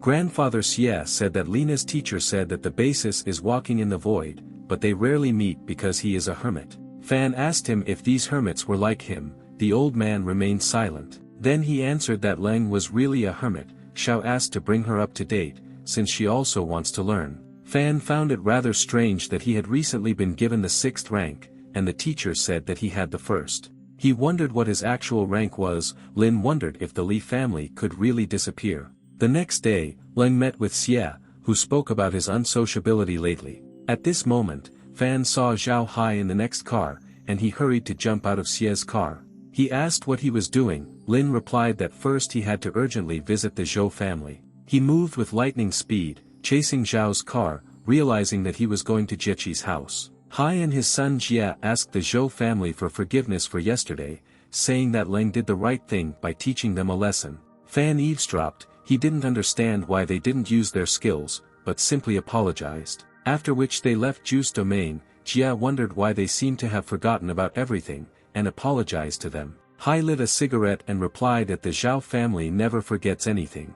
And when their boss settles scores with the Li family, he will definitely settle scores with Ju. Leng could not understand why the Li family was again appearing in the conversation. At that moment Jiechi noticed him. She asked what he was doing here. He asked to explain how it happened that the Zhao family asked for forgiveness from them. Jia Ti replied that grandfather found some people who were eventually able to help them. Old man Zhou said that these people are from the Su family, and they provide their safety in exchange for a share in their business. These people also often help the Li family, because the Zhao family is now doing whatever they want. Grandfather Zhou said that last night the Zhao family attacked the Li family in the capital, people died and Li Yuan disappeared. Leng asked him not to worry, because the affairs of Li and Zhao did not concern them. Fan noticed that he didn't really like Li Yuan, but why did she disappear then? Jiechi looked after Lin, who was immersed in his thoughts, walking away into the distance. He understood that Li Yuan never remembered him, but he recognized her at first sight. At that moment, the phone that the Dragon organization had given him rang. Leng picked up the phone where he was reminded of his responsibilities and needed to deal with the feud between Li and Zhao. Also, his task was to find the missing Li Yuan, who was seen in Sichuan. Leng said that he would soon go there. Teacher always said that you need to rely on your six senses, and that's right. Some time later, Fan flew to Sichuan by plane. He didn't know if he could help his family alone. Upon arrival, he was greeted by Police Chief Qin Ming, who greeted Chief Lin. Fan asked if there were any clues. Ming replied that Yuan had disappeared 3 days ago, and he was sure that she had left the city. Leng said that this is unlikely, since Li and Zhao are now at war, and the only place where she can be is Sichuan. Adding that she is most likely forced to hide here, she also does not answer the phone, or she was caught by the Zhao family. Min showed him a video recording from which it was clear that she entered the hotel, after which no one saw her again. Meanwhile, Yuan was in an unknown place, where Zhou Pu assured her that it was safe here and no one would disturb her. Li thanked him for his concern, saying that at a time like this, there are few people you can really rely on. She thought about how her parents were coping without her, because they sent her to hide and stayed behind. Li remembered her missing brother. At this time, someone knocked on her door and demanded that she open it. Yuan was in a panic, thinking that she had been found. Po opened the door to his grandson Bo, who asked why it took him so long to open the door. He entered the apartment, saying that he really needed to talk to him. Grandfather understood that Miss Yuan was still in the house, and he needed to be more careful. The grandson noticed that he smelled of perfume. He asked if the grandfather was hiding the girl. He denied his guesses. Bo said that he had a girlfriend and he needed money so that his great-grandson would soon be born. Po replied that he was already 25 years old, and he still had not found a job, because no one was going to provide for him until he was old. Bo promised to be a good father in the future and then find a decent job where he will work hard. Grandfather noticed that he must initially find a good job in order to provide for his family. He took out a bag of money. Bo abruptly snatched it from Po's hands, saying that the grandfather must be more lenient towards his grandson in love. He drew attention to the unknown pendant that was lying on the floor. It was clearly a female amulet, as it had a large shining amethyst. The grandson hurried to the exit, saying that when he gets rich, he will definitely create good conditions for him.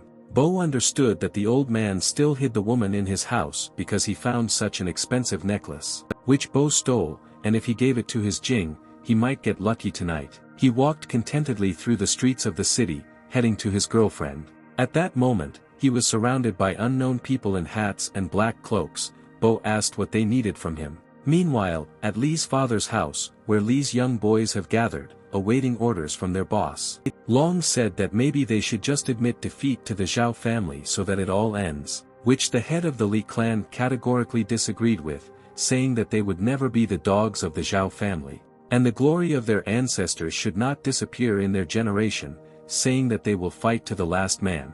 Everyone else repeated his words after the head that they would never give up. The leader stated that he would show the Zhao family his last trump card, and if they want war, then they will get it. At this time, Leng continued to search for Yuan, thinking that he would definitely find her in Sichuan. But he has already walked around enough terrain, and so far everything is to no avail. Fan decided to use his X-ray vision to find Li. He saw the Zhao family, who also came to Sichuan to pick her up, after which Lin looked into the hotel room, where he saw one of the Zhao leaders in the company of Qin Ming. He didn't understand how the police chief could contact the Zhao family. Qin showed Zhao a photo of Fan. Leng realized that he had been betrayed, after which a tied guy appeared in the room, and Li Yan's necklace was found on him, which was passed on to the leader from the Zhao family, and he naturally recognized it. Lin watched what was happening. Zhao asked the guy about the amulet. Then they all went to the exit. Fan realized that they were going in search of Li Yan. He began to follow them, because perhaps they would lead him to her. They drove the car to an unknown place, after which they headed to a low house. Leader Zhao ordered his men to find Li Yan and capture her alive. The guard at the entrance required them to register so they could go inside, but they simply beat him up and threw him aside, then moved on. Zhao's men knocked down the entrance doors to Uncle Po's house and found Yuan there. She was shocked that she was found so easily and quickly. The old man came to the defense of the young miss. He said he would hold them while she tried to escape, but she didn't do that. One of the guards showed him his grandson, saying that it was he who brought them here. He was unconscious. Grandpapa shouted for them to let him go. Yan asked them not to touch, saying that she would go with them wherever they say. Soon the bodyguards grabbed Yuan and led him away. The old man could not do anything. His beaten grandson was also helpless. Zhao's people beat him again. Grandfather Pa asked them to stop beating his grandson. He did not understand whether he was alive. Leader Zhao said that he was alive, but he might not be able to withstand the next blow. In the end, they took Li Yuan with them. Pa rushed to his bloodied grandson. Jia looked at Yan hungrily, wanting to play with her a little, which is what he asked Elder Zhao to do. He said that he wanted to make a toy out of it for Zhao, and asked permission from the leader. He, in turn, replied that Jia could do whatever he wanted. Yan thought that she would rather kill herself than become a test subject in the hands of this freak. They took her into a room where Jia ordered the guards to leave and leave them alone. Leader Zhao looked at Ling's photo, realizing that he would come for her, and he would fall into a trap. Jia put Yan on the bed and invited her to play a little. She said that she would rather die. He replied that she would not be able to escape even if she died, after which he wanted to tell her about his hobby. But at that moment, Lin flew into the room through the window and found himself right in front of Jia. He stated that he also has a hobby. As soon as he meets such people, he begins to beat them. Fan hit Jia. Yuan was extremely surprised by Ling's appearance. She did not hope that anyone would try to save her. The guards immediately attacked him, saying that he had no right to beat Zhao Jia. However, for him they were easy targets. Fan stated that the accomplices also deserved death. Lin asked Yuan to follow him and he would take her to safety. Yan shouted to him, urging him to be careful, as Zhao's people had arrived. A bolt of lightning was fired at him, but Lin easily repelled the blow. Leader Zhao and Hai entered the room, saying that he had finally arrived. Zhao Hai turned his attention to Jia, who was lying unconscious. As a result, he attacked Fan angrily, but suffered the same consequences. Lin said that they had memory problems, then easily and naturally beat up Hai. The guards noticed that the guy was really strong, as Qin Ming told them, because he dealt with Hai with one blow. Leader Zhao began to approach Leng, saying that he had destroyed his squad of people who were breeding zombies. Yuan said that this old man is level 4 and very strong, urging Fan not to take risks for her. The bodyguards noticed that she was very attractive. They peered at her hungrily. Yan looked at Zhao's people with all hatred. At that moment Lin came to her defense. Fan told her to stay behind him, adding that he was not saving her, but was carrying out a mission from the Dragon Organization. Leader Zhao replied that he would beat this impudent boy, and then they would play with this girl. He fired several lightning bolts towards Lan, who successfully repelled the attack. Yuan urged him to be very careful with Leader Zhao, and tried to stop him. But the main character continued to calmly react to what was happening. What infuriated Zhao, the guards were also shocked by his composure. The leader of the Zhao family said that in this case, he would feel its strongest blow now. He began to generate a large amount of lightning in his hands. The room literally sparkled. After a few seconds, Zhao fired a powerful beam towards Lin. Yuan was worried about Fan, realizing how powerful Elder Zhao was. Soon there was a large explosion, causing the walls to collapse. Thus, the entire building was damaged. A ray from heaven pierced this structure. The bodyguard said that even a second-level warrior could not survive after this. They naively believed that Len was dead. What Yuan also thought about was that there was a column of dust in the room through which nothing could be seen. Li started crying while saying his name, and didn't know what to do next. However, the fog cleared. Lin stood safe and sound. He made fun of the elder, saying that he was too weak. Everyone was shocked by this turn of events, because no one could resist this elder's move. Leader Zhao himself was at a loss. He did not understand how this could happen. since even the ancestors could not remain unharmed. They began to believe that this guy was not a person at all, because it could not be explained in any other way. Len said that if his abilities ended there, then it was his turn. Suddenly, he was behind Elder Zhao, using his skills. The leader only had time to turn around before Fan had already dealt him a crushing blow. He, in turn, flew to the side. The bodyguards could not believe their eyes. The elder literally broke through the wall. Everyone silently watched what was happening. Fong approached the frightened Li Yuan and asked her to follow him so that they could finally return home. She, in turn, could not understand whether he was a person at all. Yen extended her hand to him. They walked past Zhao's guards, who did not even think of attacking him. Lin ordered them to pay for the renovation of the house, otherwise he would kill them. The bodyguards replied that they would do everything as he said, following him with their gaze. Some time later, Lang and Yen were already on the plane. They were heading home. She thought that she would soon meet her family, and when they arrived, everything would most likely end the same way. Lin was tormented by the question of the current state of the Li family. He looked out the window. At this moment, the girl in the next chair recognized Yuan and asked for her autograph. Li smiled and asked where she should sign. The girl asked to do it on a t-shirt. The girl was sincerely happy and thanked her, calling her a superstar. Len noticed that she has many fans, and she must be happy. Yuan sadly asked him if she looked like a happy person. Fan replied that she has parents who love her, fans and a lot of money, and now she just has a temporary black streak. Li decided to remain silent, but from the look one could understand that this was not entirely true. Lin said she doesn't know what it's like to slowly bleed out and watch your life fall apart. Yen still said sadly that she was really happy. Fan continued to look out the window, thinking that because of her popularity in her family, she had forgotten about her brother. After a certain time, they approached her house. She invited Lin as a guest. He refused, saying that his task was to bring her home, and the mission was completed. Yuan took his hand trying to stop him, and said that she should thank Leng. She understood perfectly well that she could not let him go, because he was the only hope for saving her family. At that moment, their mother Qin came out of the house and asked if Yen was okay.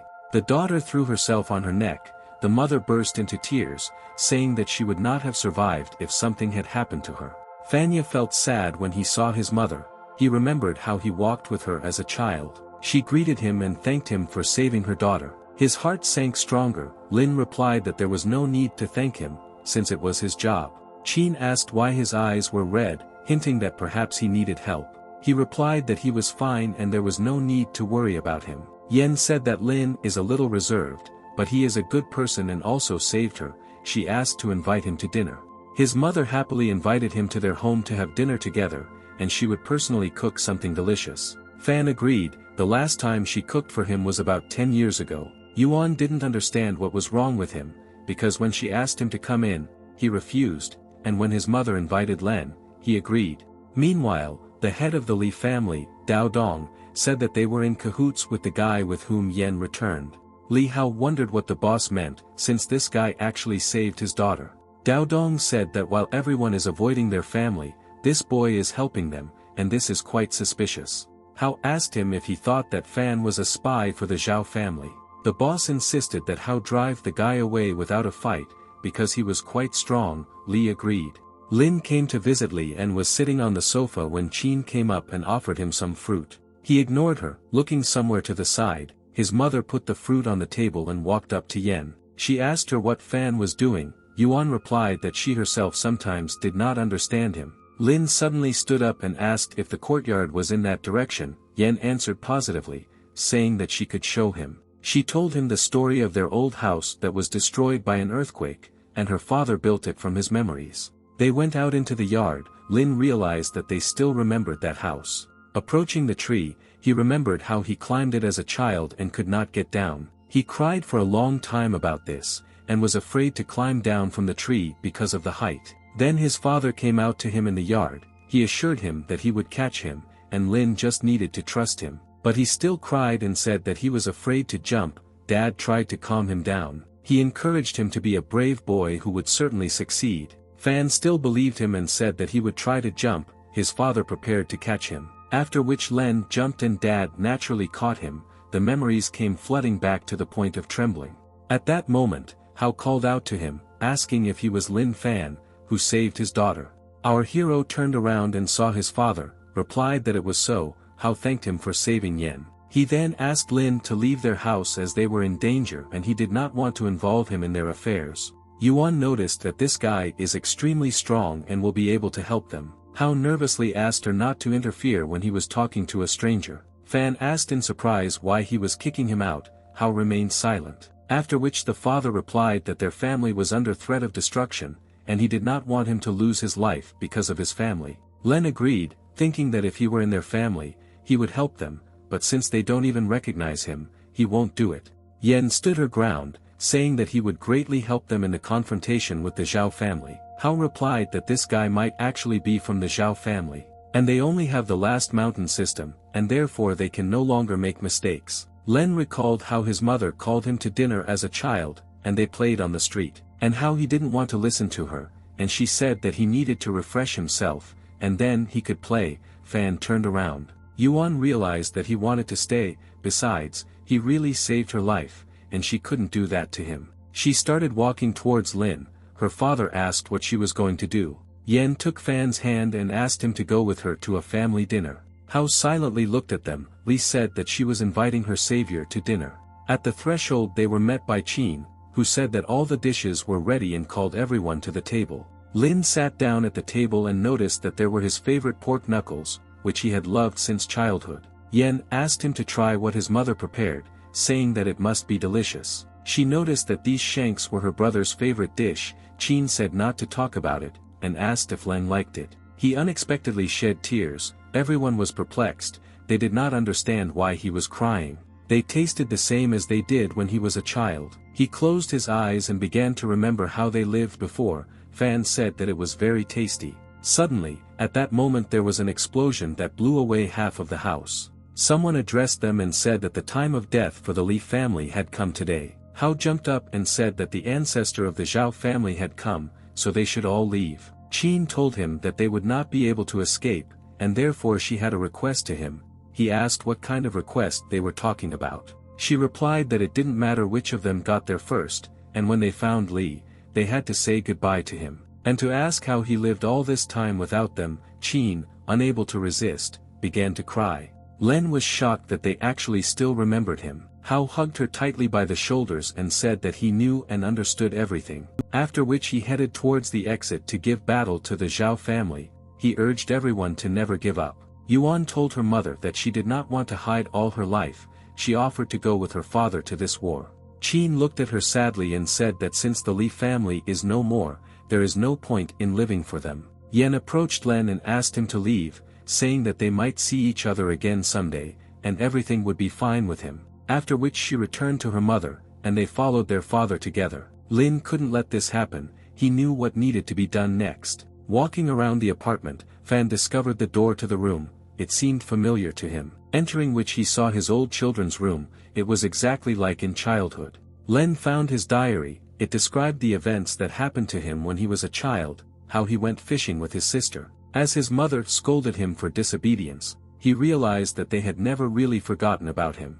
The main character could not hold back his tears. He finally decided to help his family, realizing that this cannot continue, otherwise he will really lose them. After which he immediately activated teleportation. Lin disappeared. Meanwhile, in the ancestral hall of the Li family, Hao told the boss that they should not lose this hall, since they would not be able to meet their ancestors. The magic dome enveloped the hall. The head of Zhao Kuei said that it could not be stopped. Dao Dan replied that as long as he was here, he would not allow him to commit outrages on his land, after which he put a certain medallion in Kuei's direction and asked for help from the people of the Li family. They all raised their hands up, so the rays connected. The yin-yang sign shone brightly in the sky. Dao Dong thought that the strength should be enough to kill Kuei. The rays from the sign began to scatter in different directions. Zhao's people asked the head of Zhao to leave, because this skill carried a deadly attack, and the Li family maintained this technique for several years. But Kuei didn't even think about giving up, saying that they didn't know about innate strength. A stream of magical power from the sign in the sky headed towards Elder Zhao. A large explosion occurred, the shock wave of which blew away everyone and everything. People from the Zhao family said that it was necessary to find the head of Zhao, while another said because of the powerful force, they could not come closer. After all, this ability destroyed even those who exceeded the first rank. They said if he had not stood still, they would not have hit him. The Zhao family's minions were in a panic. Hai looked at the sky and thought that this was the end. Dao Dong said that they were still able to protect the Li family, and they succeeded. Yan was glad that they were able to defend their ancestral hall. The people of the Li family rejoiced. However, looking at the heights, everyone instantly became silent. They said that this could not be.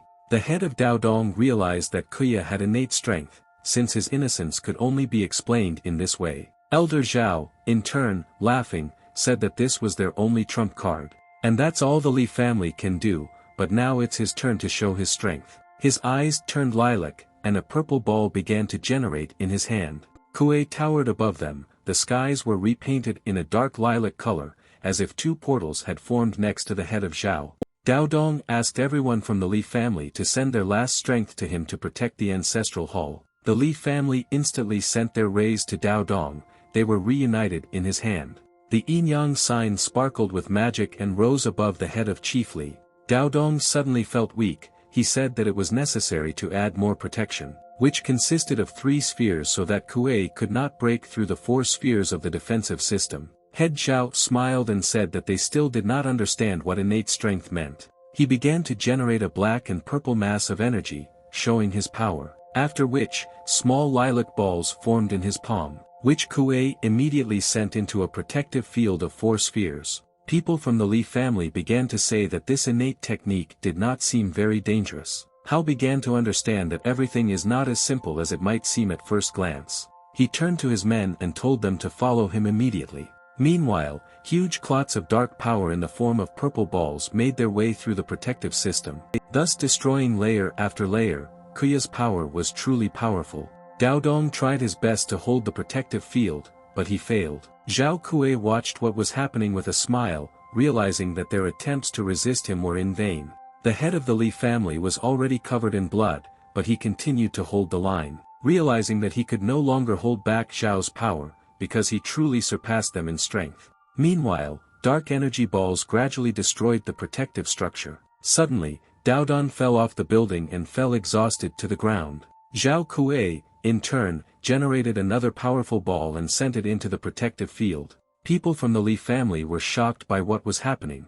They began to understand that this was the end. At a certain moment, their defensive structure finally collapsed. Dao Dong said sadly that it was all over, and their Li family would be destroyed for the first time in thousands of years, saying that this is not the level of confrontation, and they are not able to cope with the Zhao family. Hao noticed that innate power, this power of the gods, huge balls of dark energy were approaching them. Li Hao came up and hugged Yan and Qin, saying that they would definitely meet in the next life. At that moment, Fan flew past them and said that this was not the end. Yuan shouted his name. Hao did not understand why he decided to help them, because Leng was not from the Li family.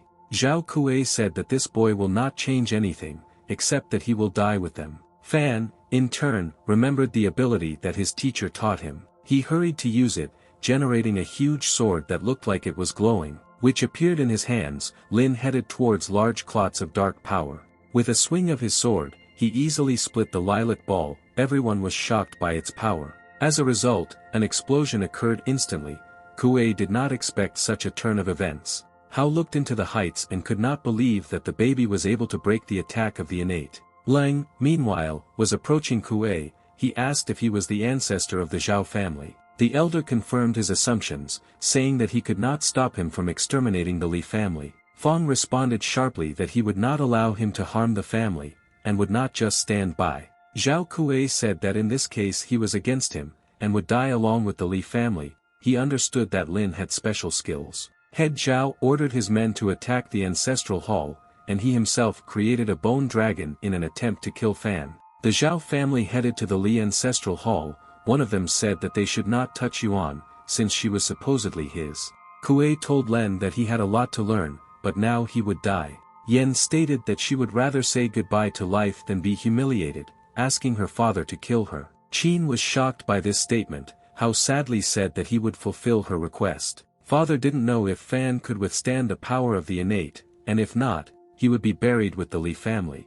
In turn, our hero hurried into the mouth of a huge skull with green eyes, which Kuei created. he watched the guy's attempts and smiled, saying that he is uselessly trying to help them, because after this deadly skill no one has yet survived. However, the next moment, Elder Zhao was literally shocked, because Lin easily got out unharmed, declaring that it was too weak, as if it were innate. Kuei could not believe what had happened, saying that even the gods could not resist his abilities. Lin threw his magical nets around his neck like a lasso. He didn't care what Kuei considered impossible. He threw it onto the ground with lightning speed, creating a powerful explosion. Everyone was distracted by the noise. Zhao's people said that Kuei most likely killed the boy, but if not, then they are obliged to help the elder. Hao called on the entire Li family to help Fan, and Yan also rushed towards the explosion. Saying that she would go with her father, they all hurried together to help Lin. Hao said that they should show respect to those who risk their lives for them. However, when two families ran up to the crater created by the explosion, they saw Kuei unconscious, and Lin calmly came out to them safe and sound. Zhao's people said that this could not be, because Kuei had never lost. Fan hastened to assure him of the opposite, saying that their elder was still a weakling. Lin took Kuei by the throat and said that if they take another step, he will kill him. He clearly showed what would happen to them, throwing the bloody head of Zhao onto the ground, which literally broke the ground. Zhao's people were at a loss, realizing that if the guy beat Kuei with his innate strength, then he would simply destroy them. They didn't know where this guy came from, or why he was helping the Li family. They only realized their defeat. Lin grabbed the beaten Kuei again. He asked if all the supernatural beings of the Zhao family were here. Elder Kuei begged him to spare the sons and grandsons of the Zhao clan, saying that they would never bother the Li family again. Also, Zhao's people will not leave their possessions and will not interfere with anyone. Lin asked what other wishes they would have, after which he threw him aside, saying that he was not like Kuei. People from the Zhao family instantly ran up to him, asking if he was okay. Lin stated that if the Zhao family bothered the Li family again, he would destroy the entire clan. And if someone doesn't believe, then he can try to take a risk. At that moment a certain aura appeared behind his back. The Zhao people began to say that no one had ever succeeded in doing this, even among their strongest ancestors. Kuei called Fan an elder and then knelt before him, understanding that if they do not do as he wants, then the Zhao clan will be eliminated, and a disappointing outcome will await him. Kuei suddenly began to bow to Lin, saying that he would do as Elder Fan said. The rest of the family followed him. They bowed down and said that the Zhao clan would do as Lin ordered. Yuan told her father that it seemed that Fan did not need their help anymore. Hao was discouraged by what was happening. Some time later, they were all together in the Li family lobby, where they expressed their gratitude to Lin for saving the clan. Daodon and the others bowed to him, saying that they would fulfill his every wish. But Fan replied that he did not need anything, after which he slowly and confidently headed towards the exit. He didn't like it when people bow to him, especially when his blood relatives do it. The head of the Daodong family asked Leng to stay for a few more days. Fan stopped and thought about his proposal, then said that he could stay, but he would like to live in Mr. Hao's house for the duration of his stay. Li hurried to go prepare a room for Lin. Daodong said that he could live wherever he wanted. After a while, Fan was sitting in his room, in Mr. Hao's house, not expecting that it would all end like this, because he could have stayed at his place.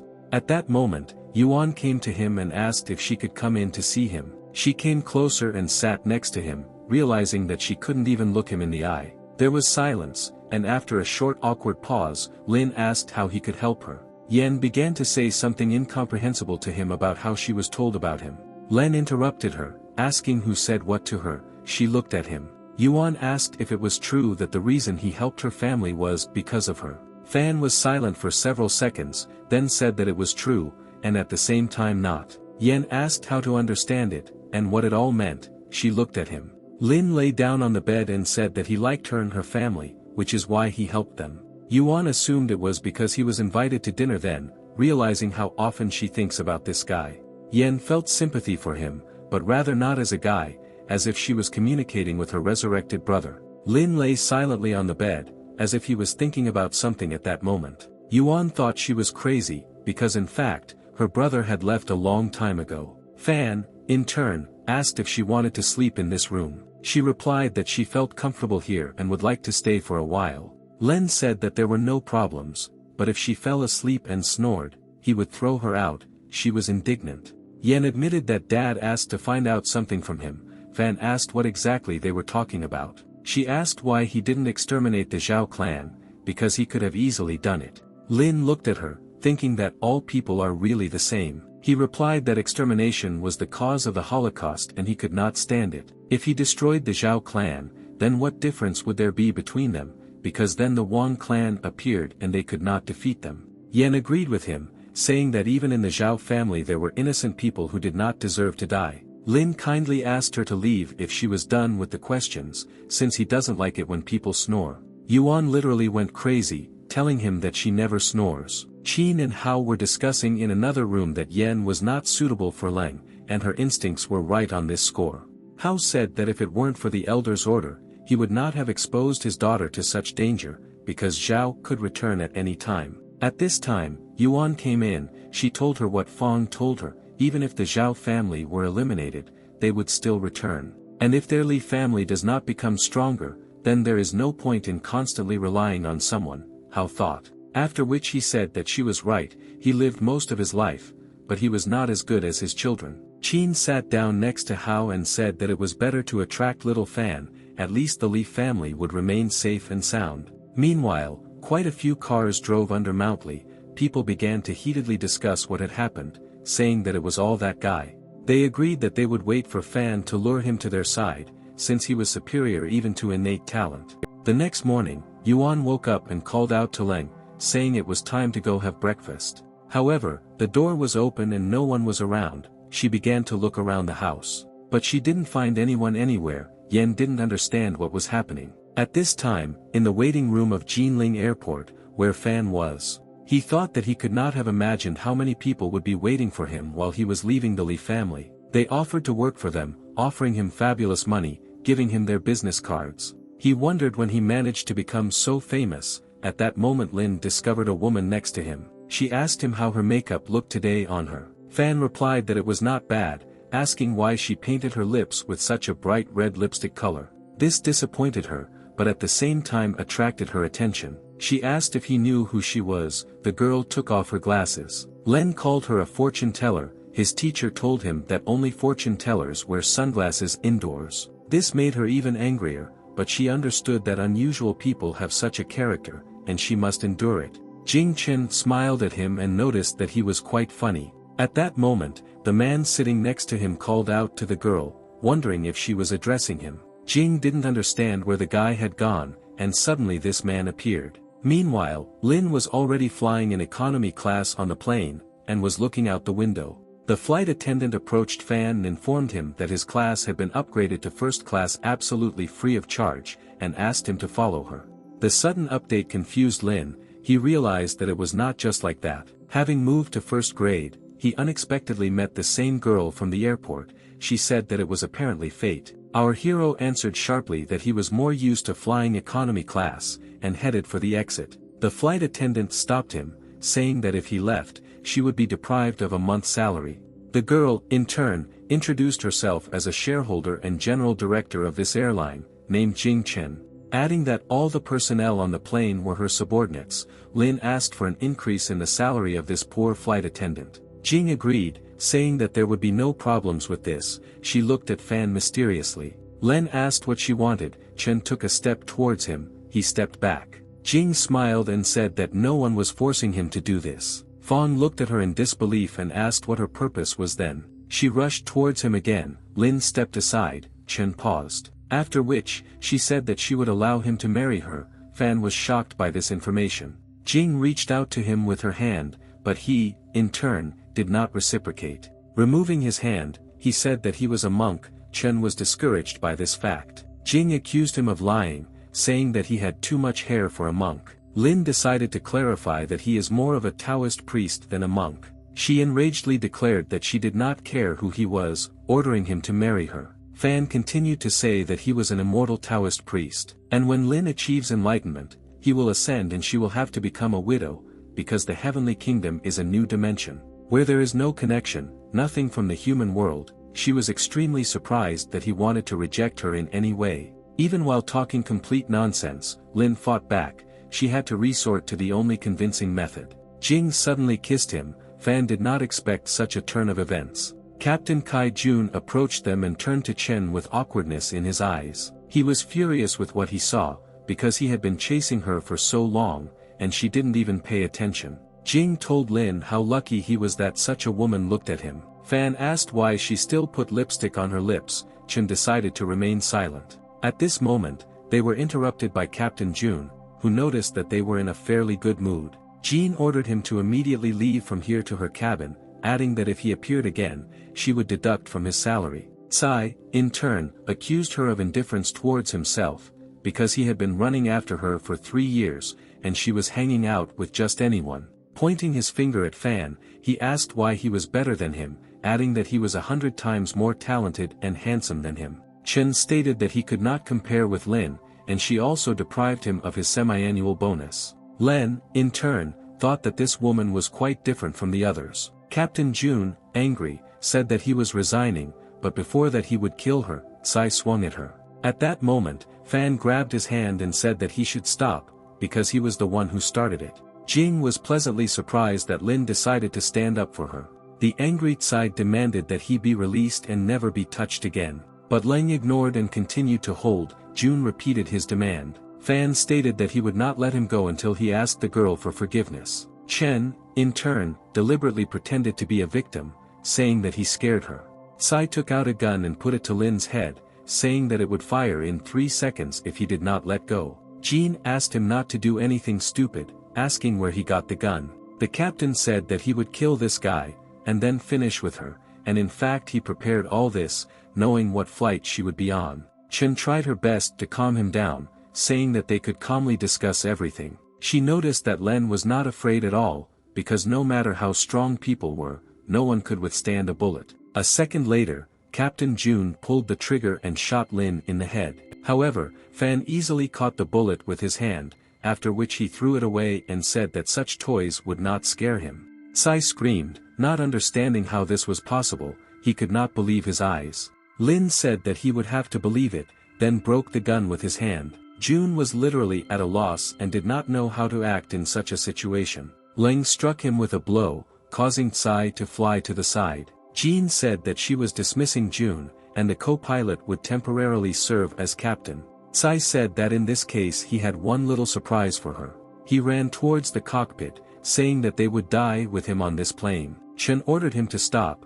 but it was already too late, as Jun locked himself in the cabin from the inside. The flight attendant panicked, saying that now they couldn't get him out of there, which means they would all die. Chen demanded that all passengers get parachutes and turn on oxygen masks. She told Lin that there was an oxygen mask and a parachute above his seat. At this moment, the plane tilted. Chen tried to hold on to Fan. Their faces were very close, and she thought that this was an extremely opportune moment. However, Len did not think so, who asked what the likelihood was that they would fall to their deaths, taking into account all the factors. Chen responded in surprise that the mortality rate was approximately 90%. Meanwhile, Captain Tsai did everything possible to hasten death. At that moment, Jean and her suitcases flew up. She tried to hold on, grabbing Fan's palm with her hand.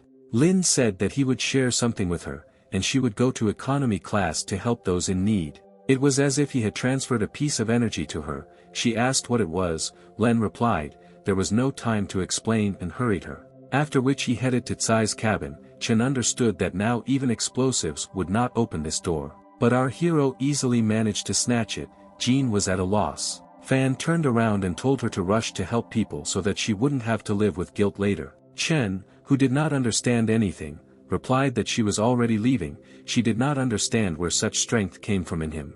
At this time, people in the cabin panicked, saying that they would all die, and starting to blame each other. They called for someone to help. At that moment Jean came out to them. She asked everyone to remain calm, assuring that no one would die and everything would be fine. The woman said that there was no point in telling people this, talking about insuring her life for $1 million. The employee replied that this girl is the chairman of their airline, and she is worth at least billions. Chen convinced the passengers that she was responsible for their lives, and if they died, she would pay with her fortune. She sincerely believed that Fan could still save them all. Entering the cockpit, Leng ordered Jun to move away from the helm. He noticed that the co-pilot was dead, a knife was sticking out of his neck, and the hatch was closed. Distraught, Kai looked at Fan and then asked in surprise. How did he manage to break the door, and is he even human? Len grabbed him by the neck, saying that he would give him one last chance to fly the plane normally. June stated that the co-pilot is dead,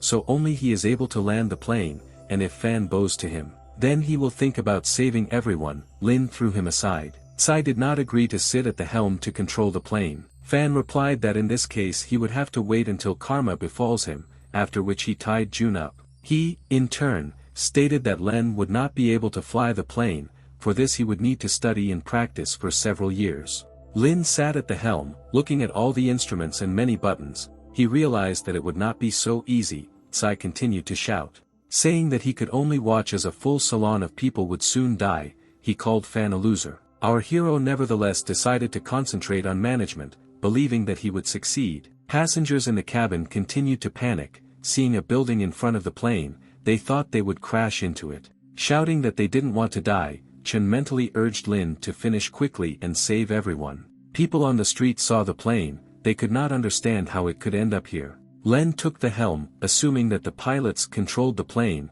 this particular thing. However, part of the steering wheel suddenly appeared in his hand. Fan was surprised, realizing that the things on this airline are of rather poor quality. He hastened to use an ability that the master had never taught him. He spread his arms to the sides. The clouds began to gather together. People did not understand how they took this form. It was as if the silhouette of a person was visible. Fan continued to activate the skill. He closed his eyes for a moment. A few seconds later, he opened his eyes, sparkling with magic. An inexplicable thing was happening outside, as if God was directing the plane with his hands. It was enormous in size, literally walking through the streets of the city, and carefully carrying an uncontrollable iron bird. People rushed into panic, shouting that it was God who had descended to them from heaven. At a certain moment, the plane seemed to stop, which the passengers noticed, saying that the engine seems to have failed and they are just hanging in the air. Jing thought that Fan had managed to save them, but not everything was so simple. Lin understood that Rongqing was still more than 1,000 kilometers away, so it was too early to relax. After all, the teacher always said that you should never give up halfway. Suddenly, a godlike man jumped into the heights with a plane, and people on the street shouted about it. Passengers noted that the plane became quite bumpy, while others said that it was like a roller coaster. And only Jing understood that Lin was not very good at leading the process. After some time, Fan managed to successfully land the plane at the airport. People through the window saw the huge legs of a humanoid creature. They were shocked, saying that a god had just passed outside the window. The woman uttered incomprehensible nonsense, calling it the god of their love. Meanwhile, the big hands of God carefully placed the plane on the ground, after which he left in an unknown direction, as if he had disappeared into the clouds. Lin exhaled with relief and said that the plane was not so difficult to fly. Sai called him a monster. He then informed the passengers that they had arrived in Rongqing and could disembark. People started saying that it was so cool and reminded them of a roller coaster, while others, on the contrary, felt seasick. Chen approached Fan and asked if he was okay. The main character replied that he was fine, adding that he tied up June and left him in the cockpit. He asked what Sai's future fate would be, for everything he had done. Jean replied that he would face at least life in prison. Lin said that it was too cruel and it would be easier to kill him. Chen asked that this decision be left to the court. She felt dizzy and Jean asked him if he could help her. Suddenly she lost consciousness, literally falling into Fan Yu's arms. He, in turn, naturally held it, realizing that this was due to the frequent change in altitude. Because she had a lack of oxygen, and after a while she will be fine. Len decided to take her to the hospital. He picked her up and headed towards the exit. Having opened the doors, he realized that a normal person would have fallen to his death from such a height. After which he hurried to jump down. The dispatcher was shocked to see such an action by the guy. The man who brought up the ramp was just as surprised. Len wanted to get out of here as soon as possible, so as not to embarrass himself in front of people. He entered the airport. People began to ask him if he was from the same flight. Others wondered why the girl was unconscious. Fan understood that they were waiting for their loved ones, which he did not have. He suddenly thought about the Li family. At that moment, Lin noticed Ju Jia Ti with a sign, which he was pleasantly surprised by. She also noticed him, but she didn't understand why he had an unknown girl in his arms. She was extremely unhappy to see this. Jiechi threw away her sign and began to leave. Lin asked if she had come for him. Zhou answered in the negative, saying that the fan she came for was already dead, and now she was leaving. Ling replied that in that case she should take care of this girl. He threw Chen at her. Infuriating Jiechi even more, holding Jean in her hands, she called out to Fan. Chen, in turn, suddenly came to her senses and asked him to wait. Ju realized that this girl was actually pretending, which is what she asked her about. Ignoring Jia Ti, Chen approached Lin and invited him to dinner as a thank you for his help. Fan was thoughtful, imagining various delicious dishes. At this time Jiechi approached him. She said that she had come for him and wanted to take him home, where the table had already been set. Lin suggested that they all have dinner together with the Zhou family. Jia Ti replied that this was out of the question, and he would have to choose who he would go with. Chen decided to give in to her, saying that while they were in this city, they could meet at any time. The angry Jew hurried to take Fanya away with her. He did not understand why she behaved this way. Jiechi said that if he looked at that girl, she would break him. Cause and effect. Len noticed that cause and effect cannot be changed, asking what she was talking about. She was literally furious and demanded that he shut up, but Jiechi herself understood that it looked terrible from the outside. Chen realized that Ju wanted to take the man away from her. She looked after them, thinking that Lin will only be hers, and Jia Ti will lose this war for a man. Jiechi and Fan were driving in the car. He asked if they would have lunch at her house. She noticed that he didn't think about anything other than food. At that moment her phone rang. Jia Ti said it was Grandpa, and apparently the lamb was already fried. She picked up the phone. Old man Ju said that he heard how she recaptured Fan from Chen, for which he congratulated her, because now the whole world will know about it. Jia Ti was still not in the mood. She replied that there was poor communication here and hung up. Jiechi looked at Lin's surprised face and said, if he wants to talk, then let him say so. Fan asked an extremely unexpected question, whether she wanted to marry him. Jiechi abruptly stopped the car, answering that no one will want to marry him, and he can only dream about it. Dia T also does not want to have children from him. Lin replied that he didn't talk about children. She asked him to shut up. At this time the grandfather cooked the lamb, thinking about his granddaughter with Lin, saying that he would now be calmer, because they now had a rancor supporting their family. Jiechi's mother asked when they would arrive. Grandfather Zhou replied that they should be there any minute. She told the girl standing to the side that she could come out and say hello. The young girl introduced herself to Situ Fian, and greeted the elder of the Zhou family. The old man, in turn, was surprised and did not understand what was happening. Jia Ti's mother replied that it was her niece who came for Lin Fan. Situ said that her father ordered her to marry Leng, or become his mistress, while asking grandfather Zhou not to interfere. He confidently stated that his granddaughter was quite attractive and would not lose to her, so there was no need for him to interfere. Meanwhile, Lin and Jiechi continued to ride in the car, but he asked to let him out early because he didn't want any trouble in her house. They were in the Tianhe region, near the residence of the Xie family. Jia Ti asked him again, because grandfather had roasted the lamb and was waiting for him. Lin thanked her for everything, and said that at the moment he felt another thread of karma that was waiting for him, after which he patted her on the head in a friendly manner and told her to return home alone. She thought about it, because the main forces know about Fan, and they could try to win him over to their side, using beauty to seduce, and ultimately he can be deceived. Jiechi believed that she was quite beautiful and Lin would choose her.